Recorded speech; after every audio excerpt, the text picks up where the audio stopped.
aparatos y sus aparatos podcast. Episodio 22. Operaciones electromagnéticas. Dominar lo invisible, una ventaja durante el combate. Ricardo, ¿qué tal va hoy tu micrófono? Pues tú mismo lo vas a comprobar y los oyentes. Creo que mucho mejor. He recuperado mi micro de origen y realmente ya funcional. Así que lo que yo pensé que eran unos drivers que iban mal, resultó ser un cable del micro, del micro a la interfaz de audio. Fenomenal. Lo he cambiado y esto ha vuelto a la vida. Fenomenal. Hemos tenido ahí unos días un poco agobiados con el micro, pero bueno, ya volvemos otra vez a la normalidad. Y hoy además que tenemos un tema súper interesante. Sí, vamos a hablar de operaciones electromagnéticas, que dicho así a lo mejor no sabemos lo que es, dentro del entorno militar y civil. Y bueno, vamos a saber si realmente este campo electromagnético o este tipo de operaciones son visibles o invisibles. A priori pensamos que son invisibles, pero ¿serán visibles? Eso nos lo va a tener que decir nuestro experto.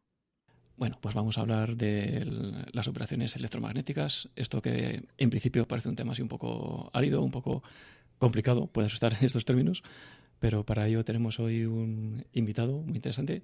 Tenemos el comandante, capitán de navío Ignacio Neto. Muy buenas, ¿cómo estás? Buenas tardes. Bueno, muchas gracias por invitarme y espero que el tema no sea tan áspero. Espero hacerlo atractivo e interesante, porque lo es y mucho, tanto para el civil como para el militar, ya lo veréis. Muy bien, bienvenido, comandante. Yo espero también que nos aclares todo esto, porque realmente a estas alturas no sabemos si el espectro electromagnético dentro de lo que es el área que tú te ocupas es visible o es invisible. Entonces, pues bueno, a ver si entre otras cosas conseguimos hoy desvelar esto. Y bienvenido. Muchas Entre gracias. tres frikis y sobre todo Ignacio, que tiene una gran pasión por este tema, pues yo creo que podremos transmitir algo interesante. Si te parece, para empezar por el principio, cuéntanos qué es esto de las operaciones electromagnéticas. Las operaciones electromagnéticas, la verdad es que son las herederas de la guerra electrónica. Guerra electrónica es un término que no es muy bien percibido por sociedades occidentales, sobre todo porque lleva la palabra guerra, ¿no? Y además porque todo lo asociado con la electrónica o lo electrónico, que tiene dos vertientes, pues es áspero de entender, ¿no? Y además hay otra componente que también que se ha dejado mucho en desuso, ¿no? Que es la magnética y que es relevante, por ejemplo, para los submarinos nucleares rusos, ¿no? Se les detecta muchas veces por la variación del magnetismo. Total, que nacieron las operaciones electromagnéticas centrada en el uso del espectro. Y así como la guerra electrónica estaba circunscrita a unas determinadas parcelas del espectro, las operaciones electromagnéticas no, de tal forma que se encargan de todo el espectro. Incluso, por ejemplo, en Rusia abordan también la acústica submarina, es decir, que las operaciones electromagnéticas, o ellos todavía no han hecho esa transición, ¿no? Pues abordan también desde la guerra electrónica a la guerra acústica, ¿no? Nosotros la tenemos separada y solo entendemos el espectro electromagnético, lo que es el éter, ¿no? Pero también se podría considerar el agua, el océano o la mar, ¿no? Y para decirlo de forma clara y resumida y que todo el mundo lo entienda, ¿no? Pues se encargan de todo aquello que pulula por el espectro o que viaja por el espectro. Por el espectro viajan muchísimas señales. Luego ya hablaremos más en detalle, ¿no? Pero con todo lo que ocurre en el espectro, pues se pueden hacer siempre tres cosas. Se puede comprender lo que ocurre, se puede atacar a las señales que te dan cierta comprensión de lo que está ocurriendo y se puede defender. Los militares somos bastante básicos a la hora de ejecutar nuestra misión y lo hacemos así en todos los dominios. En el dominio aéreo también pues tenemos esos tres pilares, ¿no? Comprender, defender y atacar. Entonces, esto es lo que hacen las operaciones electromagnéticas. Sí, Ignacio, el espectro concretamente es el campo, el medio donde se mueven las ondas electromagnéticas. Correcto. Bueno, las ondas electromagnéticas o cualquier tipo de vibración que ocurra en el espectro, por ejemplo, una fulguración solar, y ahora tenemos el caso muy reciente del apagón de España, pues una de las líneas de investigación fue o pudo ser una fulguración solar que produce una variación del campo magnético. Nada tiene que ver. Aunque, como sabemos, el magnetismo y la señal electrónica van sobre un mismo canal, ¿no? Desfasadas. Pero bueno, esto fue una línea de acción, ¿no? Y para que veáis, los Estados Unidos tienen declarado como una de las amenazas más fuertes el Sol, porque una fulguración sí que puede hacer caer un condensador o un transformador. O sea que si todo lo que esté en el espectro, en el éter, pues es susceptible de ser usado por las operaciones electromagnéticas. ¿Y cuál es el concepto de lo que has comentado de vigilar, defender, atacar? ¿Y en qué se cruza? ¿Cuál es la intercesión con el mundo civil? Claro. Bueno, este es un punto extraordinariamente interesante, ¿no? Y ahora yo creo que lo entenderéis porque ahora mismo, como son los conflictos actuales, pues a nadie se le ocurre plantear, por ejemplo, un combate convencional a las unidades de la OTAN, ¿no? O a Estados Unidos. Por un simple cálculo de la inversión en defensa, ¿no? Estados Unidos ha pasado los 900.000 millones de dólares, ¿no? Y un país que todos identificamos como amenaza, Rusia, pues tiene 60.000, ¿no?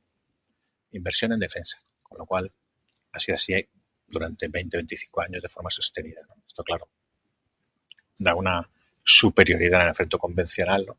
La OTAN pues también, ¿no? El 80 y pico % de presupuesto de defensa lo gastan países de la OTAN. Con lo cual, a nadie en su sano juicio le apetecería un combate convencional con contra unidades occidentales o pertenecientes a la OTAN. Sin embargo, lo que ellos buscan, ¿no?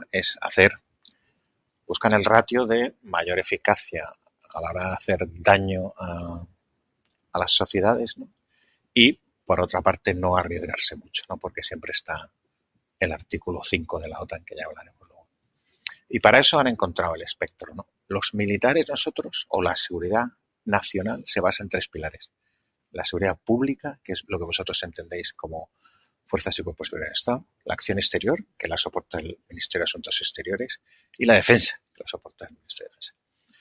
Y la clave de todo eso, del sistema de seguridad nacional, es cómo se entrelazan esos 3 ministerios. Es decir, cómo en ocasiones, si así lo establece el gobierno, pues se puede apoyar a la sociedad civil, ¿no? Con capacidades militares. Lo digo porque gran parte de esa amenaza que yo desvelaba que puede ejercer la Federación Rusa contra España, pues está adscrita al mundo civil. Por ejemplo, unos drones contra la central nuclear, por ejemplo, un ataque a una perturbación o denegación de servicio del GPS, ¿no? Hay un corolario de acciones que son muy fáciles de llevar, ¿no? Y que debilitarían mucho la seguridad del país, ¿no? Y ante eso hay que establecer unos mecanismos de cooperación entre las dos áreas, porque esas mismas capacidades aparecen en los conflictos y ahora se utilizan contra el personal civil. Unos maestros de esto que lo sufren diariamente son todos los países nórdicos y bálticos, ¿no? Ellos sí que tienen una penetración de las capacidades militares o una permeabilidad en uso para su uso por parte de la sociedad civil. De hecho, este tipo de ataques de Rusia ya se han llevado a cabo, ¿no? En Finlandia y demás. Bueno, sí, la verdad es que hay una cosa muy clara porque ahora mismo los conflictos antes se circunscribían solo al ámbito militar, con independencia de que luego las víctimas fueran militares o civiles, ¿no? Pero se empleaban masivamente capacidades militares. El conflicto de Ucrania, por ejemplo, dos capacidades que realmente estaban a la vanguardia del conflicto ha sido la capacidad de Starlink, por ejemplo, ¿no? O la capacidad que le han proporcionado los stakeholders de ciber, ¿no? Google, las grandes compañías, ¿no? Han sido las que le han dado un nivel de protección a las fuerzas de Ucrania tremendo, o sea, casi más que las propias capacidades militares, ¿no? Ahora mismo, uno de los grandes retos de la OTAN es cómo conseguir poder utilizar y poder defender capacidades civiles desplegadas en la zona de operaciones. Y con respecto a lo que dices de Finlandia, bueno, Finlandia, todo esto cogió mucha fuerza en el 18 en los ejercicios de la OTAN, en Stettin-Johnson, que los rusos pues hicieron bastante perturbación a los aeropuertos y al GPS y GSM, y se vio la debilidad de la sociedad civil que no está preparada para que, por ejemplo, el sistema GPS, que es un sistema muy frágil y muy débil, pues se le perturbe, ¿no? Se ha construido toda una arquitectura para soportar el estado de bienestar sobre una base muy débil, que es el sistema de posicionamiento global de Estados Unidos, ¿no? El GPS. Has dicho algo que resulta interesante. Dices que en los nuevos conflictos bélicos, aparte de todo el armamento militar que se pone en escena, también han sido disruptores las colaboraciones de empresas civiles como puede ser Starlink, de Elon Musk y otras, ¿no? Europa tiene también este tipo de industria de apoyo a las fuerzas armadas o para cualquier conflicto, ¿no? Que pueda surgir, como lo tiene Norteamérica, que parece ser que tanto en la exploración espacial como en los temas de industria militar y todo esto, la impronta civil tiene un peso bastante importante. Bueno, las sociedades europeas occidentales entienden la seguridad de forma diferente a cómo lo entiende Estados Unidos, ¿no? En su concepción primigenia, ¿no? O sea que no es bueno comparar una sociedad como Estados Unidos, ¿no? O una sociedad como Europa, ¿no? En Europa pues tenemos una fragmentación de la industria de defensa que hace muy difícil, ¿no? Ser eficientes a la hora de proporcionar capacidades militares, ¿no? Y por otra parte, muchos países de Europa, ¿no? Pues tampoco ven con buenos ojos, ¿no? Una connivencia cívico-militar, ¿no? O por supuesto, por ejemplo, poner capacidades civiles, ¿no? Bajo mandato del instrumento de poder militar, ¿no? Que no olvidemos que se utiliza bajo la dirección del nivel político. Estados Unidos es diferente, ¿no? Estados Unidos tiene una industria de defensa que soporta su estado de bienestar. Ellos tienen claro, ¿no? Que a través de defensa ellos son más ricos, ¿no? Y por lo tanto apoyan más el estado de bienestar. Tienen una lógica, ¿no? De más inversión en defensa, ¿no? Pues es mejor para el país. Y luego tiene una visión un poco apocalíptica y mesiánica, ¿no? De que son los que tienen que salvar el mundo. Eso se ha ido, a partir de Obama, se ha ido debilitando. Los primos del zumosol. Sí, siguen considerándose, no digo yo el árbitro, porque el árbitro intenta ser un poco imparcial, ¿no? Y ellos claramente son parciales, ¿no? Pero sí el pastor, que cuando te vas del rebaño pues te golpea, ¿no? Ellos han construido esa sociedad, ¿no? Y no olvidemos que hay elementos aquí como el Patriot Act, el Patriot Act, el acto patriótico, ¿no? O lo que pasó en Guantánamo, ¿no? Es decir, que son una sociedad que no ve con muy malos ojos la aplicación de la violencia, que es la piedra angular de la utilización del instrumento militar. Es decir, que ellos sí que entienden que puedan utilizar el instrumento militar, ¿no? Y por tanto sí que entienden que una industria civil, pues por supuesto debe de apoyar los objetivos estratégicos del país. De todas formas, Elon Musk varias veces se volvió bastante díscolo. De hecho, cuando entraron en Belgorod, no tenía claro el Ministerio de Defensa de Estados Unidos qué es lo que iba a hacer con Starlink. Recordemos que Starlink no es como GPS. O sea, Starlink sí que te permite delimitar con decenas de kilómetros la señal de posicionamiento. ¿A quién se la vas a dar y a quién no? Es cuando las fuerzas ucranianas entraron en Rusia, en ese momento Elon Musk les dejó de proporcionar la señal, con lo cual se quedaron ciegas, ¿no? Y no fueron tan eficaces en su avance. Ahí Estados Unidos no tenía tan claro qué iba a hacer Elon Musk, ¿no? Pero de todas formas ellos son bastante contundentes y yo diría violentos contra alguien que vaya en contra de sus intereses estratégicos. Está clarísimo. Hombre, lo que ocurre es que tienen cierta lógica en tener este comportamiento. No estoy yo aquí para cuestionar cómo se comporta Europa, cómo se comporta Norteamérica o cómo se comportó Alemania en la Segunda Guerra Mundial. Pero si os dais cuenta, o por lo menos yo lo veo así, el tener ese tipo de funcionamiento conjunto con la sociedad civil es muy interesante, porque en el momento más grave del conflicto bélico y cuando hay una exigencia, una llamada a la guerra, ¿no?, de tu país, es decir, toda la sociedad civil se pone a disposición de apoyar ese conflicto. Entonces, si está más entrenada, es mucho mejor. Lógicamente, si nosotros nos basamos en otro tipo de preceptos y queremos diferenciar todo esto bien, particularmente parece ser que somos un poco más débiles en ese sentido. Es decir, no nos costaría reaccionar, ¿no?, en el momento que tuviéramos que poner a toda la sociedad civil en marcha, porque hace como un camino al margen. Pero bueno, es una visión muy, muy particular mía, no sé yo. Bueno, cada uno entiende su seguridad de forma diferente. Eso es la complejidad que reside en las organizaciones internacionales, ¿no?, como la Unión Europea o como la OTAN. La verdad es que es muy difícil llegar a un consenso sobre cuestiones avanzadas en materia de defensa cuando tienes que aplicar la violencia. Y ahora mismo los suecos, por ejemplo, o los polacos, claro, tienen una visión completamente diferente. Es decir, que el polaco ha sufrido la invasión rusa y está convencido de que va a tener otra invasión. Es decir, supongo que una persona, mi suegro pues nació en la Polonia alemana, ¿no?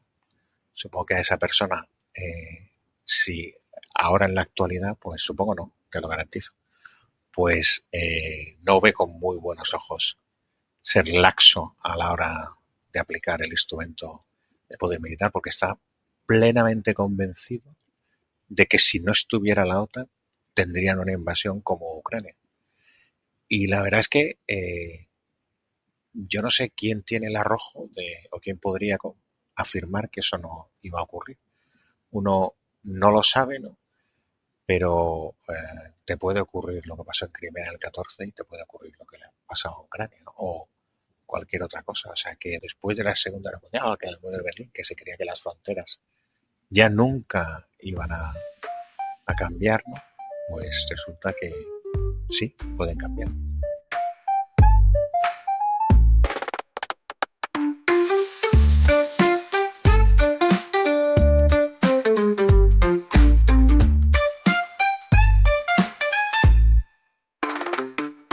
Para ponernos un poco también en contexto, ¿cómo te dio Ignacio por estos temas y qué pasó en las Malvinas para que de repente pues te diera por todo esto?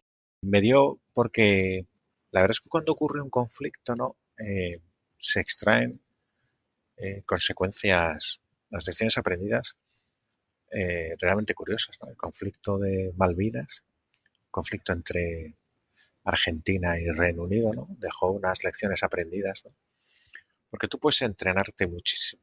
Y al final, nosotros en militares decimos que ningún plan soporta el primer minuto del combate. Y es así, ¿no? Y ahí en Malvinas se demostró algo que ya se venía diciendo, ¿no?, la importancia de controlar el espectro electromagnético. En este caso era la importancia de defenderse ante un misil Exocet básico, un MM-40, que es muy básico, que tenían los aviones Super Tendar argentinos, y cómo atacaban a los a los barcos. En este caso hablábamos que de los 3 pilares hay uno que es defender. Bueno, en la guerra de las Malvinas, todos los barcos que lanzaron chaff, el chaff es una nube de laminillas, ¿no?, que dan un eco radar similar a un barco. Bueno, el misil ese misil se engancha sobre el eco más grande. Entonces, cuando lanzaban los misiles, los argentinos, que hacían un vuelo bajo, subían, y cuando detectaban la flota, tiraban los misiles y se volvían, porque si no, les veían los ingleses y los derribaban. Entonces lanzaban el misil al tuntún, dice, bueno, lanzo para allá. El misil navegaba, y entonces abría la cabeza, que se llama Seeker, que es el buscador, que es un radar, y intentaba buscar al primero que encontrara. Si encontraba un barco que había lanzado chaff, el misil se iba sobre el chaff. Y aquel que no lanzaba chaff, por ejemplo Sheffield, que no lanzó chaff por las cuestiones que fueron, pues se hundió, no le dio el misil. Lo digo que ahí se dio visibilidad, ¿no?, de que una fuerza aérea muy inferior era capaz de hundir barcos, ¿no?, y de que un sistema bien entrenado, ¿no?, que podría parecer un poco rudimentario, ¿no?, como lanzar o una bengala IR o esas laminillas, pues será muy efectivo. También se comprobaron las decepciones, ¿no? Una decepción de comunicaciones es muy difícil de contrarrestar, no es tan sencillo, es difícil, ¿no? Cuando en esa época pues había muy pocos circuitos cifrados, ¿no? O sea que básicamente el que tuvo quizás el protagonismo mayor, ¿no?, fue el espectro electromagnético y la incapacidad de la Fuerza Naval de Reino Unido, ¿no?, de ganar ese combate. Luego, claro, se dieron otras circunstancias, ¿no?, como la Bubble Zone que crearon y, bueno, que ya, en fin, era imposible. Pero había una franca superioridad, ¿no?, que al final quedó disminuida por ser incapaz de controlar el espectro, ¿no?, y de detectar esos aviones, ¿no?, y contrarrestar esa amenaza.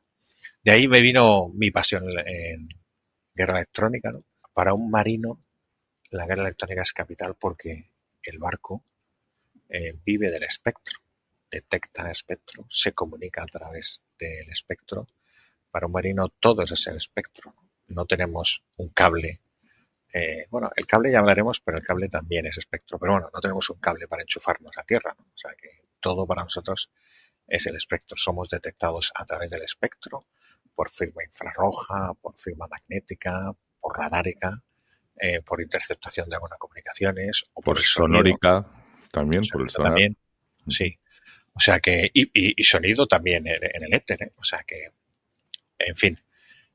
Luego ya hablaremos de lo que yo llamo la gran oreja, ¿no? Porque puedes escuchar por encima del nivel ruido y también por debajo, si sabes bien la frecuencia de resonancia. El ejemplo que me ponías tú antes, pues bueno, hay gente que tiene más sensibilidad y es capaz de escuchar otras cosas que las personas normales pues no escuchamos. Cuando hablábamos de colocalización. Claro, algo que para ti te parece imposible, al final la gente se cree que más potencia implica más alcance. Bueno, la potencia es un cuarto de la distancia, o sea que realmente lo que inviertes en potencia no consigues nada. Por mucho que le pegues más pildorazo de energía, no consigues nada. Consigues con la sensibilidad de la recepción. Es decir, la antena de Arecibo ahí en Centroamérica, en Puerto Rico, pues es capaz de escuchar ruidos que llegan, son despreciables, o sea, realmente no existen, pero lo detectan, ¿no? Luego hablaremos de la señal GPS, que también es un caso genial, ¿no?, de comprender. O sea, que es mejor siempre apostar por la sensibilidad. Y eso me llevó a una fascinación por la guerra electrónica, y ahora la OTAN ya se dio cuenta en el 2007, pero ahora es capital porque no solo para la ejecución de operaciones militares, sino que nuestra debilidad fundamental en algo que luego hablaremos, que la zona gris, son ciber, información y guerra electrónica. Esa es Esa es la debilidad fuerte de las sociedades occidentales contra países revisionistas. Porque ellos tienen más trabajado y han profundizado más en todo este tipo de instrumentos. Sí, porque cuando llegó en el 2000 Vladimir Putin al poder, ¿no? Pues se dio cuenta que tenía unas fuerzas armadas, bueno, pues como las tenía, ¿no? Rusia acababa de colapsar, ¿no? Entonces las fuerzas armadas en Chechenia, por ejemplo, un desastre, ¿no? Incapaces de hacer prácticamente nada, ¿no? Tenía una buena fuerza aérea y una buena fuerza submarina, eso siempre lo ha mantenido, ¿no? Pero tenía un presupuesto de defensa ridículo, incapaz de sacar adelante. Pero se dio cuenta que invirtiendo en la guerra electrónica podía cerrar ese gap tremendo que había entre las capacidades convencionales y las capacidades convencionales de Occidente y las suyas, ¿no? Me refiero que hay un vídeo en internet del 2011 que habla, este es antiguo ya, ¿no? Que habla el general americano jefe de los marines, ¿no? Y dice, en Siria es imposible utilizar nuestras capacidades debido al nivel de perturbación que tienen los rusos, ¿no? Es decir, una perturbación es bastante sencillo de realizar, ¿no? O sea que los rusos se dieron cuenta, y así ha pasado en Ucrania, que si tú inviertes en guerra electrónica no es muy caro, es relativamente barato, ¿no? Y en cambio inhibes el uso del instrumento militar por parte de los países occidentales. Incluso con una estupidez como es la perturbación de GPS, estupidez digo porque la puede hacer cualquier ciudadano, pues se consiguen efectos realmente curiosos y hacen que el instrumento de poder militar occidental le cueste mucho trabajo codificar eso.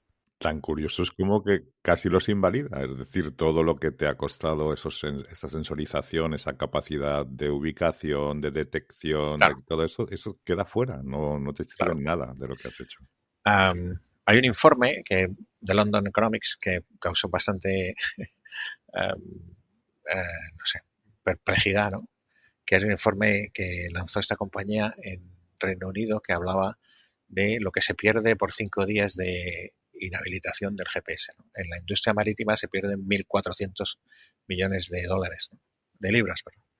Ese informe es público, ¿no? Y también de los Estados Unidos, ¿no? O sea que realmente el señor Putin sabe que si hace eso es muy difícil defenderte contra eso. Es decir, contra una perturbación de GPS, ¿no? Es muy difícil, es realmente difícil. Luego ya hablaremos y lo comprendes muy fácilmente, pero es difícil defenderse, ¿no? Y contra cualquier cosa que amenace la sociedad civil, que normalmente no construye capacidades rugerizadas, es muy difícil, porque son muy caras, claro. O sea que la rugerización y la redundancia de sistemas es muy cara, y si no tienes amenazas, pues no tienes por qué hacerlo, abaratas costes y ya está. ¿Qué es rugerización? La rugerización es hacer el sistema más robusto, es decir, o más resiliente, ¿no? Es decir, que el Galileo, por ejemplo, pues tiene unas tasas de resiliencia, de soporte de una perturbación mucho más que el GPS. El Galileo es el sistema de posicionamiento global de la Unión Europea. Después de caerse una semana completa. Ya, sí. Bueno, claro, la cuestión es que si tú, por ejemplo, si tú estuvieras cerca de los rusos o si tú sintieras una amenaza sobre tu sistema eléctrico, seguramente decidirías poner sistemas que lo hicieran más robusto, que fuera, bueno, esto en los desarrollos profesionales, lo sabéis perfectamente, se estudia, ¿no? Y al final se suele decidir haces lo que se llama el riesgo, ¿no? Un balance de amenaza y probabilidad y sueles decidir no hacer nada. La cuestión es que ahora pues Rusia se ha dado cuenta de que utilizando Rusia y todos aquellos países revisionistas, es decir, no olvidemos que lo que ha conseguido Rusia es que todos miren cómo él utiliza el espectro electromagnético, de tal forma que ya se convierte, porque es muy barato, ¿no? En una herramienta que puede utilizar casi todo el mundo. En la guerra del Nagorno-Karabaj, pues se vio que el uso masivo de UAS civiles, ¿no? De drones civiles, pues era determinante y nadie, no voy a decir que nadie se lo esperaba, pero un uso tan profundo y profuso del uso de UAVs no era algo. Y hay que darse cuenta que un UAV, el 98-99% de las frecuencias de los drones, gracias a la gestión de espectro, pues es la misma frecuencia y casi todos vienen de la misma madre que China. Es decir, con una perturbación de esa frecuencia, en Ucrania se tiran más de 10.000 drones al mes y se tiran por guerra electrónica, es decir, que las frecuencias de control es la misma frecuencia. Si inhibes esa frecuencia, si la perturbas, el dron se cae o intenta orbitar, ¿no? Pero al final termina cayéndose. Si no sabe dónde tiene su referencia, pues el dron se cae, ¿no? Sí, lo desorientas y ya no Lo sirve para desorienta. nada. Si combinas eso con perturbación de GPS, por eso los rusos han creado el dron filoguiado. Han apostado por el dron filoguiado, porque cuando tú perturbas al adversario, te perturbas a ti. Claro, no hay un sistema que diga no. Entonces, son los drones esos que están en segunda fila, los operadores, ¿no? Y los ven, esos que salen, bueno, internet está lleno de vídeos, ¿no? Son drones filoguiados que son, claro, muy robustos, o sea, esos no, las perturbaciones no hay. Y son un cable que es muy largo, son kilómetros de cable, ¿eh? O sea que eso ha sido uno de los grandes aciertos de Rusia contra Ucrania, ¿no? Pregunta de ingenuo, pero creo que viene al caso. Ahora con el apagón eléctrico hemos visto que una radio a pilas, como las antiguas, decimos, ¿no? Es así, o un hornillo de gas o un hornillo de carbón, o todo lo que no estaba implicado con el sistema eléctrico, nos ha venido muy bien. Por lo que tú ahora comentas, la perturbación, lógicamente, del espectro inutiliza los instrumentos del atacado, pero también del que ataca. Es decir, dentro de la industria del armamento y de este tipo de, de instrumentos, se están generando algún tipo de armas e instrumentos a la vieja usanza que no les afecte el espectro. Bueno, claro que sí. Y algunos parecen extremadamente ridículos, ¿no? Vosotros no sé si lo conocéis, pero el LORAN era un sistema de posicionamiento que ya no se utilizaba cuando entré en las Fuerzas Armadas. Es decir, que en el 89, cuando yo entré, pues había un sistema de posicionamiento que se llama LORAN, ¿no? Pues cuando empezó a ocurrir todo esto, de las perturbaciones del sistema de posicionamiento global, se intentó recuperar esos sistemas, ¿no? Pero la protección contra esto es dual, es decir, existen ya sistemas, ¿no? Por ejemplo, en el caso de los posicionamientos, ¿no? Existen sistemas ya bastante fiables, ¿no? Que te garantizan un posicionamiento, ¿no? De días con un error de metros, ¿no? O sea, a los 2 días tienes un error de un par de metros. O sea, que ya se está trabajando en sistemas, la tecnología ya te ofrece, ¿no? Giroscopos atómicos y muchos sistemas que funcionan muy bien. Y aparte, se ha vuelto también, es verdad, a sistemas clásicos. Yo he puesto el ejemplo de los drones filoguiados que estaban abandonados. Nadie se podía imaginar hacer un dron filoguiado con un cable, ¿no? Y ahora ha vuelto. Y es verdad que mucha dependencia del espectro te hace muy débil, ¿no? Pero también es verdad que es muy difícil saber dónde te va a venir al país, ¿no? Dónde le va a venir, por dónde le va a venir la amenaza, ¿no? Sobre todo un país, en la estrategia se dice que eres prisionero de tu geografía.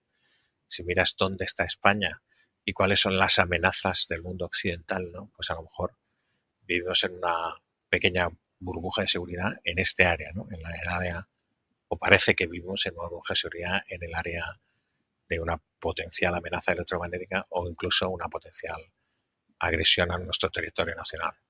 Y has participado en programas formativos, ¿no? De la OTAN, liderando posteriormente pues la creación del primer curso oficial de las operaciones electromagnéticas en España. ¿En qué situación estamos, Sí. tanto en España como en la OTAN? ¿En qué nivel estamos? Bueno, es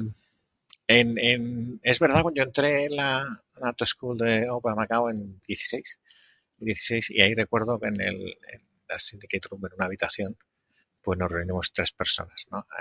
Malte, Eric Banford y Tom. y diseñamos un poquito todo esto, ¿no? Nos llevó bastante tiempo, ¿no? Pero al final no éramos noveles a la hora de diseñarlos porque ya la OTAN había dado varias directrices en operaciones automáticas, ya lo había hecho en el 2007 y en el 2009. Entonces creamos el primer curso de operaciones electromagnéticas y yo también daba clase de guerra electrónica. En concreto daba 3 cursos de guerra electrónica, 3 iteraciones al año, ¿no? Y luego sacamos este curso y luego hicimos otros asociados con guerra electrónica, como supresión de defensas aéreas enemigas y otras cuestiones, ¿no? ¿España cómo está? Bueno, España siempre ha estado bastante bien posicionada en guerra electrónica. Es decir, nosotros ahora ya no está tan bien, pero volverá a ser puntero, ¿no? El Ejército del Aire era puntero y era uno de los pocos países que tenía capacidad de hacer supresión de defensas aéreas enemigas o hacer perturbación, ¿no? Y también teníamos bastante capacidad de obtener señales o de capturar señales del espectro. La Armada siempre ha tenido, gracias a Indra, unos equipos de electrónica bastante buenos, ¿no? Y tierra, pues ha avanzado muchísimo en los últimos años, ¿no? En adquisición de capacidades. O sea que somos un país, yo no voy a decir, no sé muy bien si estamos a la vanguardia o no, pero dentro de la OTAN somos un país bastante respetado en guerra electrónica, ¿no? A la NATO School, a mis cursos, yo creo que éramos el tercer país que más nutría cursos de guerra electrónica, ¿no? Y tenemos unidades bastante avanzadas en guerra electrónica dentro de Europa, ¿eh? O sea, y Indra, yo tengo que decir que es un buen operador de guerra electrónica, ¿no? Creo que es una industria, una compañía ejemplar. Para bien o para mal, yo creo, ¿no? Que la guerra electrónica es invisible y es totalmente transversal, claro, a tierra, mar y aire, ¿no? Eso no sé si es bueno o malo a la hora de articularlo y de, pues, en la práctica tiene que ser más complicado, ¿no? Claro. La cuestión es que, y ahora hablábamos de por qué es tan eficaz, ¿no? La guerra electrónica, ¿no? La guerra electrónica o las operaciones magnéticas no son visibles al ojo humano. Nosotros los militares hacemos uso de la violencia bajo unos determinados preceptos y uno de ellos es tener claro que realmente te han atacado y quién te ha atacado. Claro. Y eso lo hacemos en el terreno visible.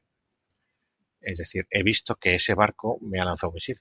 Lo he visto yo y me ha lanzado, o lo he visto con los prismáticos. Por ejemplo, en guerra antisubmarina, para lanzar un torpedo sobre un CERSAF, sobre un submarino desierto, lo tenía que ver un operador experimentado, ¿no?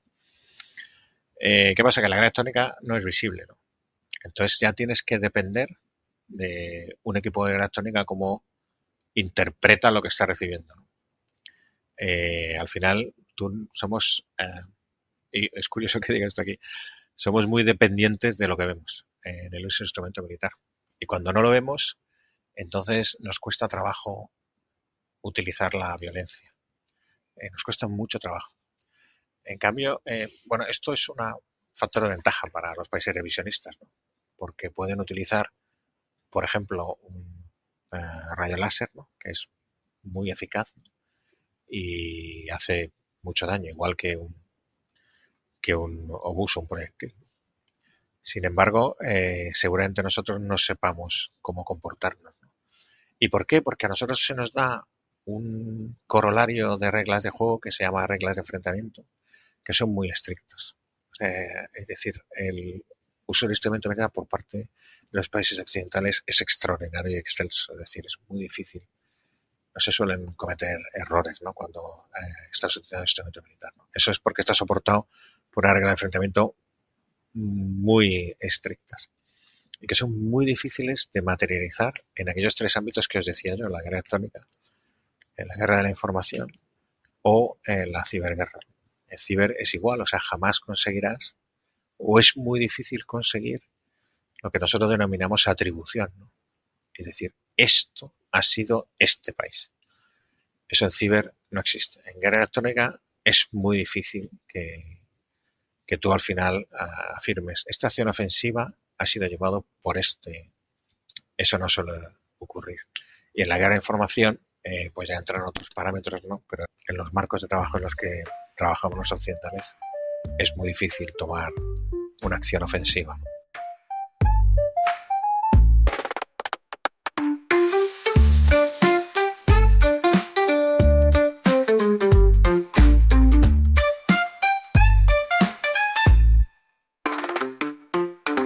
Encima se puede entrelazar lo militar con lo civil, ¿no? Pues cuando Rusia, por ejemplo, intervino pues la señal del GPS en el aeropuerto noruego de Kirkenes en 2018, o otros muchos ejemplos, ¿no? Pues esto al final puede afectar a civiles y puede haber vidas por medio. Claro, esto es un debate que, como dije antes, las sociedades, sobre todo las del norte, ¿no? Que son las que más amenazadas se encuentran, ¿no? Pues es un debate que siempre... Os voy a contar, por ejemplo, un ejemplo que lo entenderéis muy fácilmente, ¿no? Cuando un país ve que su seguridad está en peligro, lo que hace es llama a los militares, y los militares siempre proponen lo mismo, que es militarizar ese dominio. Os hablaba de la Bubble Zone que crearon en Malvinas, es decir, una burbuja de 200 millas, donde ahí no podía entrar nadie. Y si entrabas, pues no. Cuando tú tienes un problema en la mar, lo que haces es lo militarizas. Pues pones barcos y dices, por aquí voy a ejercer el control del mar. Y no va a pasar nadie que no tenga yo perfectamente controlado. Espacio aéreo, pues también, ¿no? Haces un bloqueo aéreo, ¿no? Controlas con fighters, pues todo lo que quieras. En los tres dominios, tierra, mar y aire, nosotros, o el Estado siempre hace eso. Pero claro, el espectro realmente es complicado, ¿no? Porque el espectro está en manos de la sociedad civil, ¿no? Los noruegos ya han sacado un concepto bastante avanzado que es la militarización del espectro. Es decir, el uso del espectro hay que garantizarlo a la sociedad civil, porque si la sociedad civil no puede utilizar el espectro, pues realmente colapsan muchos servicios básicos, ¿no? Con lo cual tiene que intervenir el ejército para garantizar que todo el espectro se va a poder utilizar por parte de la sociedad civil, ¿no? Y eso es un reto muy importante. Por ejemplo, este señor que os decía, Eric Bamford, él hablaba sobre el riesgo que se asumía en un campo de fútbol, ¿no? Con todos los teléfonos móviles que hay, ¿no? A la hora de las potenciales señales que se podían mandar, ¿no? De forma pérfida, ¿no? Que podían generar alarmas, ¿no? Y al final un campo de fútbol, si se produce un ataque de pánico, es terrible, ¿no? O sea, se va a morir muchísima gente, ¿no? Y los teléfonos móviles pues están plenamente a disposición de cualquier país pérfido que quiera hacer.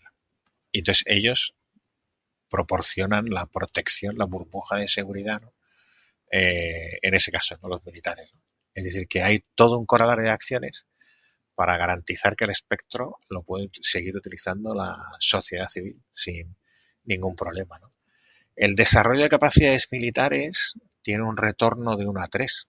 Eso hay informes de la Unión Europea, que no creo que sea una organización que se le pueda acusar de promilitar, ¿no? Y ya habla, los informes se llaman el gasto o cómo gastar mejor, bueno, y hablan de eso. 3 a 1. Estados Unidos yo creo que tiene ese reto también. 1 euro inviertes en defensa, 3 obtienes de beneficio la sociedad civil. No olvidemos que Internet y el GPS fueron desarrollados por los militares.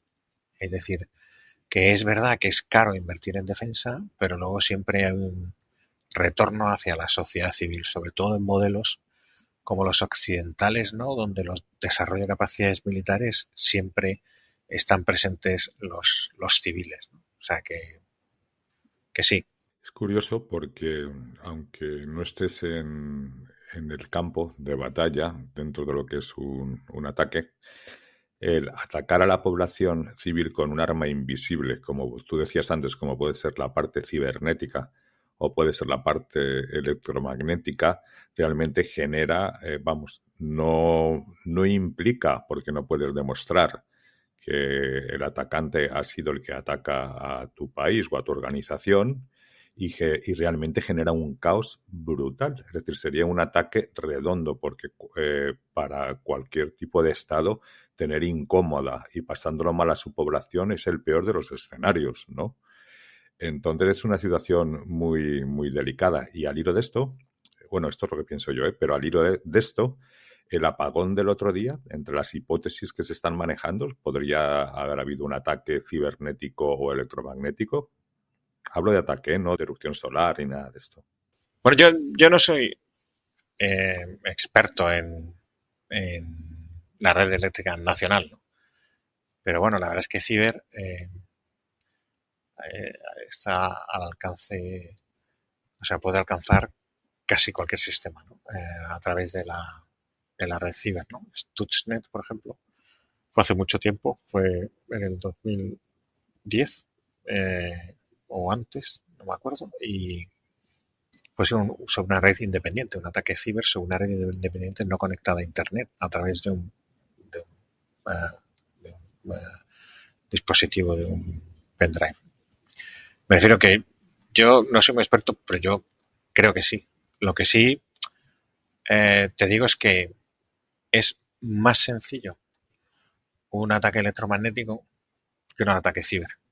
Es decir, hay un artículo que tengo por ahí publicado que se llama La ciberletalidad del terrorismo y bueno, es verdad que a través de ciber puedes hacer muchas cosas, pero es muy complicado hacerlo. Es decir, que esto no está al alcance de casi cualquiera. O sea, hay muy pocas naciones que puedan hacer un ataque sobre si no, los terroristas lo harían, ¿eh? Eso no hay ninguna pega. Pero sí que está demostrado que ciertas agresiones electromagnéticas son fáciles de llevar a cabo y te dan mucho rédito, porque es verdad lo que tú dices, y aquí me gustaría apuntar una cosa. Cuando nosotros tenemos un sistema de seguridad que cuando ocurre una crisis es exclusivamente un apartamiento de la normalidad. Cuando se aparta algún sistema de la normalidad, ¿no? Hay un Consejo de Seguridad Nacional, ¿no? Y se reúnen los ministros de los diferentes departamentos, ¿no? Y ellos, y el Ministerio de Defensa también, ¿no? Aporta las capacidades para mitigar los riesgos derivados de esa crisis, ¿no? O a lo mejor de las amenazas que ya están teniendo lugar, ¿no? Y los militares ofrecen sus capacidades como los otros ministerios. De ahí que la Directiva de Defensa Nacional habla de que ningún problema de seguridad es exclusivo de defensa y defensa debe participar en todos los problemas asociados a la seguridad. Esos modelos, ¿no? Son más robustos, ¿no? Y funcionan mejor, ¿no? Que los modelos autárquicos de decir, bueno, vamos a dejar la defensa a un lado, ¿no? Y que no participe en nada de esto, ¿no? Además, son sistemas que los segundos, ¿no? Que al final duplicas, ¿no? Porque al fin y al cabo los drones, hay drones militares y drones civiles, y la protección de los drones tendría que ser única, tanto en la parte civil, ¿no? Como en la parte militar. Es decir, que no tenemos por qué duplicar el sistema de protección del espectro electromagnético en el uso de los drones, ¿no? Porque entonces gastaríamos mucho más dinero. Hay que recordar, por ejemplo, que Amazon, dentro de poco, ya tendrá el sistema implementado, ¿no? De un Zeppelin, ¿no? Que reparte paquetes a través de drones. Pues son drones gobernados por GPS o por sistema de posicionamiento que tiene su señal está en el espectro, ¿no? Imaginaros el tremendo desastre que sería que inhabilitar ese sistema, ¿no? Los sistemas civiles están muy poco... Pero el Zeppelin como nave base o nodriza, ¿dónde lanzan los drones? Sí, se aprueba en Estados Unidos y funciona. Y además no hay quien lo pare, ¿eh? O sea, los sistemas autónomos, eso no lo va a parar nadie. Ya hay mercantes grandes de porte importante que ya han hecho navegaciones Londres-Bergen sin dotación. Estoy hablando de sistemas que a lo mejor llevan 400 contenedores, barcos con 400 contenedores sin ningún tripulante, ¿eh? O sea, que son gobernados completamente a través del espectro. Correcto. Los pioneros fueron los colombianos con 200 kilos de coca, ¿no? Dentro de un submarino, ¿no? Sí, sí. Bueno, me refiero que broma, esos barcos pues están sujetos a una... Claro, porque aquí con las nuevas tecnologías es muy difícil garantizar que siempre va a haber. Lo que tú hablabas antes, vamos a lo tradicional, ¿no? Es muy difícil, pero este proyecto se llama Munin de la Unión Europea, está ya muy avanzado, ¿no? Al final, la sociedad civil se rige por criterios mercantilistas, por criterios de beneficio, y al final, pues es muy beneficioso no tener dotación, ¿no? Porque al final los costes se abaratan muchísimo. Pero vuelvo a decir lo mismo, se abarata muchísimo, pero aparecen muchas vulnerabilidades y mucho riesgo, ¿no? Entonces, las sociedades occidentales enseguida entran en, lo digo con cariño, en histerismo, ¿no? Enseguida son muy consumidoras de seguridad y cuando ven erosionada su seguridad se ponen muy nerviosas. Y lo que te decías antes, eso siempre deriva en que el nivel político pues quiere apaciguar ese... Claro, porque han puesto el zorro en el gallinero, se pone la gente muy nerviosa, es así. Hay otro aspecto que también me gustaría decir, que la guerra en sí o la crisis es muy cara, es tremendamente cara, o sea que nadie la quiere, ¿eh? Y los militares son los primeros que sentimos desprecio ante la guerra, ¿no? Porque somos los que más vemos lo que causa la guerra o los conflictos, ¿no? Yo, la operación que más me ha impactado en el mundo fue Somalia y la verdad es que es terrible, ¿no? Lo que ves, ¿no? En cambio, sí que había un dicho, no pongo en pie quién lo decía, pero estaba relacionado con magnates y con la industria, con grandes empresarios, que decían que donde veían los mayores beneficios es cuando escuchaban cañones y no violines, ¿no? Es decir, que en sí el conflicto bélico para ciertas élites y cierto círculo, ¿no? de personas en el mundo también es un negocio. Sí, sí, está claro, yo lo decía antes, o sea, la industria de defensa de Estados Unidos es el motor económico de Estados Unidos. O sea que está claro que bueno, sacan un beneficio pingüe, ¿no? Nosotros, en cambio, pues tenemos una industria de defensa mucho más moderada, ¿no? Y, bueno, al español no le suelen, no lo critico, no le suele gustar invertir en defensa. Es una perversión tan grande decir, generar conflictos y guerras para dinamizar el mercado de la venta de armas es terrible que estemos en una sociedad así. No lo digo por nosotros, por Europa ni nada de esto, pero por cualquier país, ¿no? del mundo que realmente haya optado a esta De hecho, por ejemplo, Rusia o Turquía, que ahora es pionera en los drones, ¿no? El M2 el Bakhtayyar. Cuando generas un conflicto como Siria, ¿no? o como Ucrania, ¿no? El avance que tienes en el desarrollo de capacidades militares y su potencial implementación en la sociedad civil se multiplica por 100. Es decir, que tú puedes inventar un misil y probarlo en el campo para lo que tú quieras, ¿no? Que hasta que no lo lleves al combate, ¿no? No serás capaz de... O sea, la capacidad de evolucionar y de innovar de las Fuerzas Armadas rusas es tremenda, es mucho mayor que la sociedad occidental, ¿no? Porque lo lleva probando 3 años o 5 años o 10 años desde que Siria del 2011. Es decir, es un campo de pruebas extraordinario, es el mejor campo de pruebas. No olvidemos que hacer pruebas en campos de experimentación es muy caro. En cambio, si lo haces en la realidad, ¿no? Pues bajas. Esto pasaba mucho con los submarinos rusos, ¿no? Que no pasaban las pruebas de tal, los sacaban a la mar y luego, bueno, se morían algunos, pero bueno, ya sacaban muchas lecciones y se avanzaba muy rápido, ¿no? Pero bueno, habían dejado por el camino. Eso en las sociedades occidentales es imposible, ¿no? De comprender, ¿no? Entonces su sociedad, su industria de defensa sí que es capaz de vender porque evoluciona e innova muy rápido, mucho más rápido que la nuestra. Eso hace Elon Musk, ¿no? Que lanza los cohetes y prueba a ver si funcionan o no sobre la marcha. Si no ha explotado, pues a lo mejor funciona. Y si no, pues el siguiente lo haremos un poco mejor. Sí. Sí. Sí. Elon Musk, la verdad es que es un paradigma Sí, sí. de... Pero le sale a cuenta, ¿eh? Sí, sí. Realmente perfecciona al final el sistema, extremando todo mucho, entre ellos también el trabajo y la tranquilidad y la paz de los propios trabajadores, pero bueno, al final consigue objetivos y progreso. Sí, No, sí. Hay que darse cuenta que Starlink, que es un sistema extraordinario, garantiza una señal permanente con un nivel de resiliencia extraordinario a lo largo de todo el mundo y una capacidad tiene un lóbulo que a los rusos le costó mucho llegar a perturbarlo, ¿no?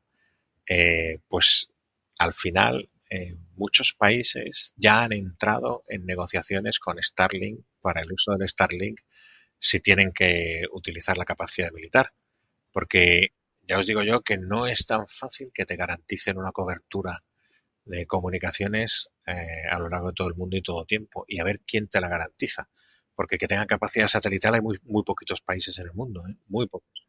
Esto me recuerda que tuvimos a un compañero, colaborador experto, hablando de GPS en un otro episodio y salió una historia, bueno, concretamente un episodio que ocurrió entre Pakistán y la India en un conflicto que tuvieron hace muchos años y utilizaban GPS y como tenía una posición clara Estados Unidos a quien tenía que apoyar, a la otra, al otro país en conflicto le apagó el GPS y lo dejó fuera de órbita, ¿no? Creo que fue a la India, ¿no? Creo que lo dejó sin GPS. Entonces, bueno, lo que estás comentando es así, te da una ventaja, en este caso competitiva de cara al conflicto, ¿no? Yo voy a poner un ejemplo de Ucrania. No sé si os acordáis el Azovstal, ¿no? Que es la fábrica esta de hierro, ¿no? Que los ucranianos resistieron ahí durante semanas, ¿no? El acoso era una fábrica que yo creo que tenía de longitud 14 kilómetros, era inmensa, con unos túneles muy difíciles. Entonces, claro, la gente decía, ¿cómo pueden resistir estos hombres ahí debajo? Bueno, es que la verdad, los hombres salían, miraban a través del sistema Starlink, ¿no? Y en tiempo real los americanos le proporcionaban lo que estaban viendo 300 metros más al norte. O sea, realmente el ruso no veía nada, no veía, por ejemplo, pues si tiene entre una posición y otra, si tiene un muro, pues no lo ve. Pero el ucraniano veía lo que está detrás del muro. Entonces salía del túnel, veía dónde estaban las fuerzas rusas y entonces utilizaba todas las armas para batir a los blancos que estaba viendo porque a través de Starlink le daba las imágenes. Era bastante sencillo de hacer. Por eso, pues estas capacidades que le da Estados Unidos y le da la sociedad civil o Starlink, por eso el ratio está en torno a 3-4-1, es decir, caen 3-4 soldados rusos por cada ucraniano que cae. Es un ratio inaceptable, pero bueno, realmente, como el señor Putin tiene desprecio por la vida humana, ¿no? Pues le da igual que hayan caído 800.000 como si cae 1,5 millones. Por eso se ha convertido en una guerra de atrición, ¿no? De a ver quién pone más carne en la balanza, ¿no? Y Rusia pues es capaz de poner más, ¿no? Son 144 millones de habitantes. Aquí se daría una situación delicada, ¿no? Es decir, yo soy el que gestiono Starlink y entran dos países, país A y país B en conflicto, y ambos me solicitan mi tecnología, porque estamos hablando de que es una venta de tecnología civil, ¿no? A países para uso militar. Y yo tendré que decidir o qué, o se la vendo a los dos. Le digo, Claro. bueno, ¿puedo hacerlo? Por eso es muy importante comprender la importancia de, como Estado, ¿no? Posicionarse adecuadamente en los intereses de seguridad y defensa incluido. Es decir, que a la hora de ver que Starlink es una capacidad que es decisoria en los conflictos, ¿no? Nosotros tenemos que mirar nuestra estrategia de seguridad nacional y ver aquellos escenarios en los que Starlink nos podría hacer daño, ¿no? Con nuestros potenciales adversarios. Y entablar negociaciones, ¿no? Con Starlink, ¿no? Y decirle que en todas las negociaciones de capacidades militares esto se hace. Es decir, que cuando Estados Unidos te da una capacidad militar, ya te pone lo que llamamos los caveats para que no lo puedas utilizar en caso de un conflicto, por ejemplo, con Israel, ¿no? Dicen, pues si te damos este avión, ¿no? Pues no lo vas a poder utilizar. Y eso el Estado lo firma, ¿no? Claro, esos son como los traspasos de los futbolistas de un equipo a otro por la temporada, pero no te puedes enfrentar contra mí, ¿no? Es lo Eso mismo. siempre. Y luego, además, también las capacidades militares, muchas de ellas, por eso es importante tener autonomía estratégica en el desarrollo de capacidades. Muchas veces las capacidades ya vienen con algún sistema que ellos son capaces de inhibir su uso, ¿no? O deteriorar su uso. Esto Estados Unidos es bastante bueno en ello, ¿no? O sea que, ojo, si tú no eres autónomo, ¿no? Con lo que compras, ¿no? Por ejemplo, muchas empresas nacionales, pues estratégicas, pues compran la ciberseguridad a otros países que a lo mejor no es, o la gestión de aeropuertos, los radares, tal, a lo mejor no son tan fiables a la hora de que se desarrollara un conflicto, ¿no? Y a lo mejor no te van a apoyar de forma tan clara y visible, ¿no?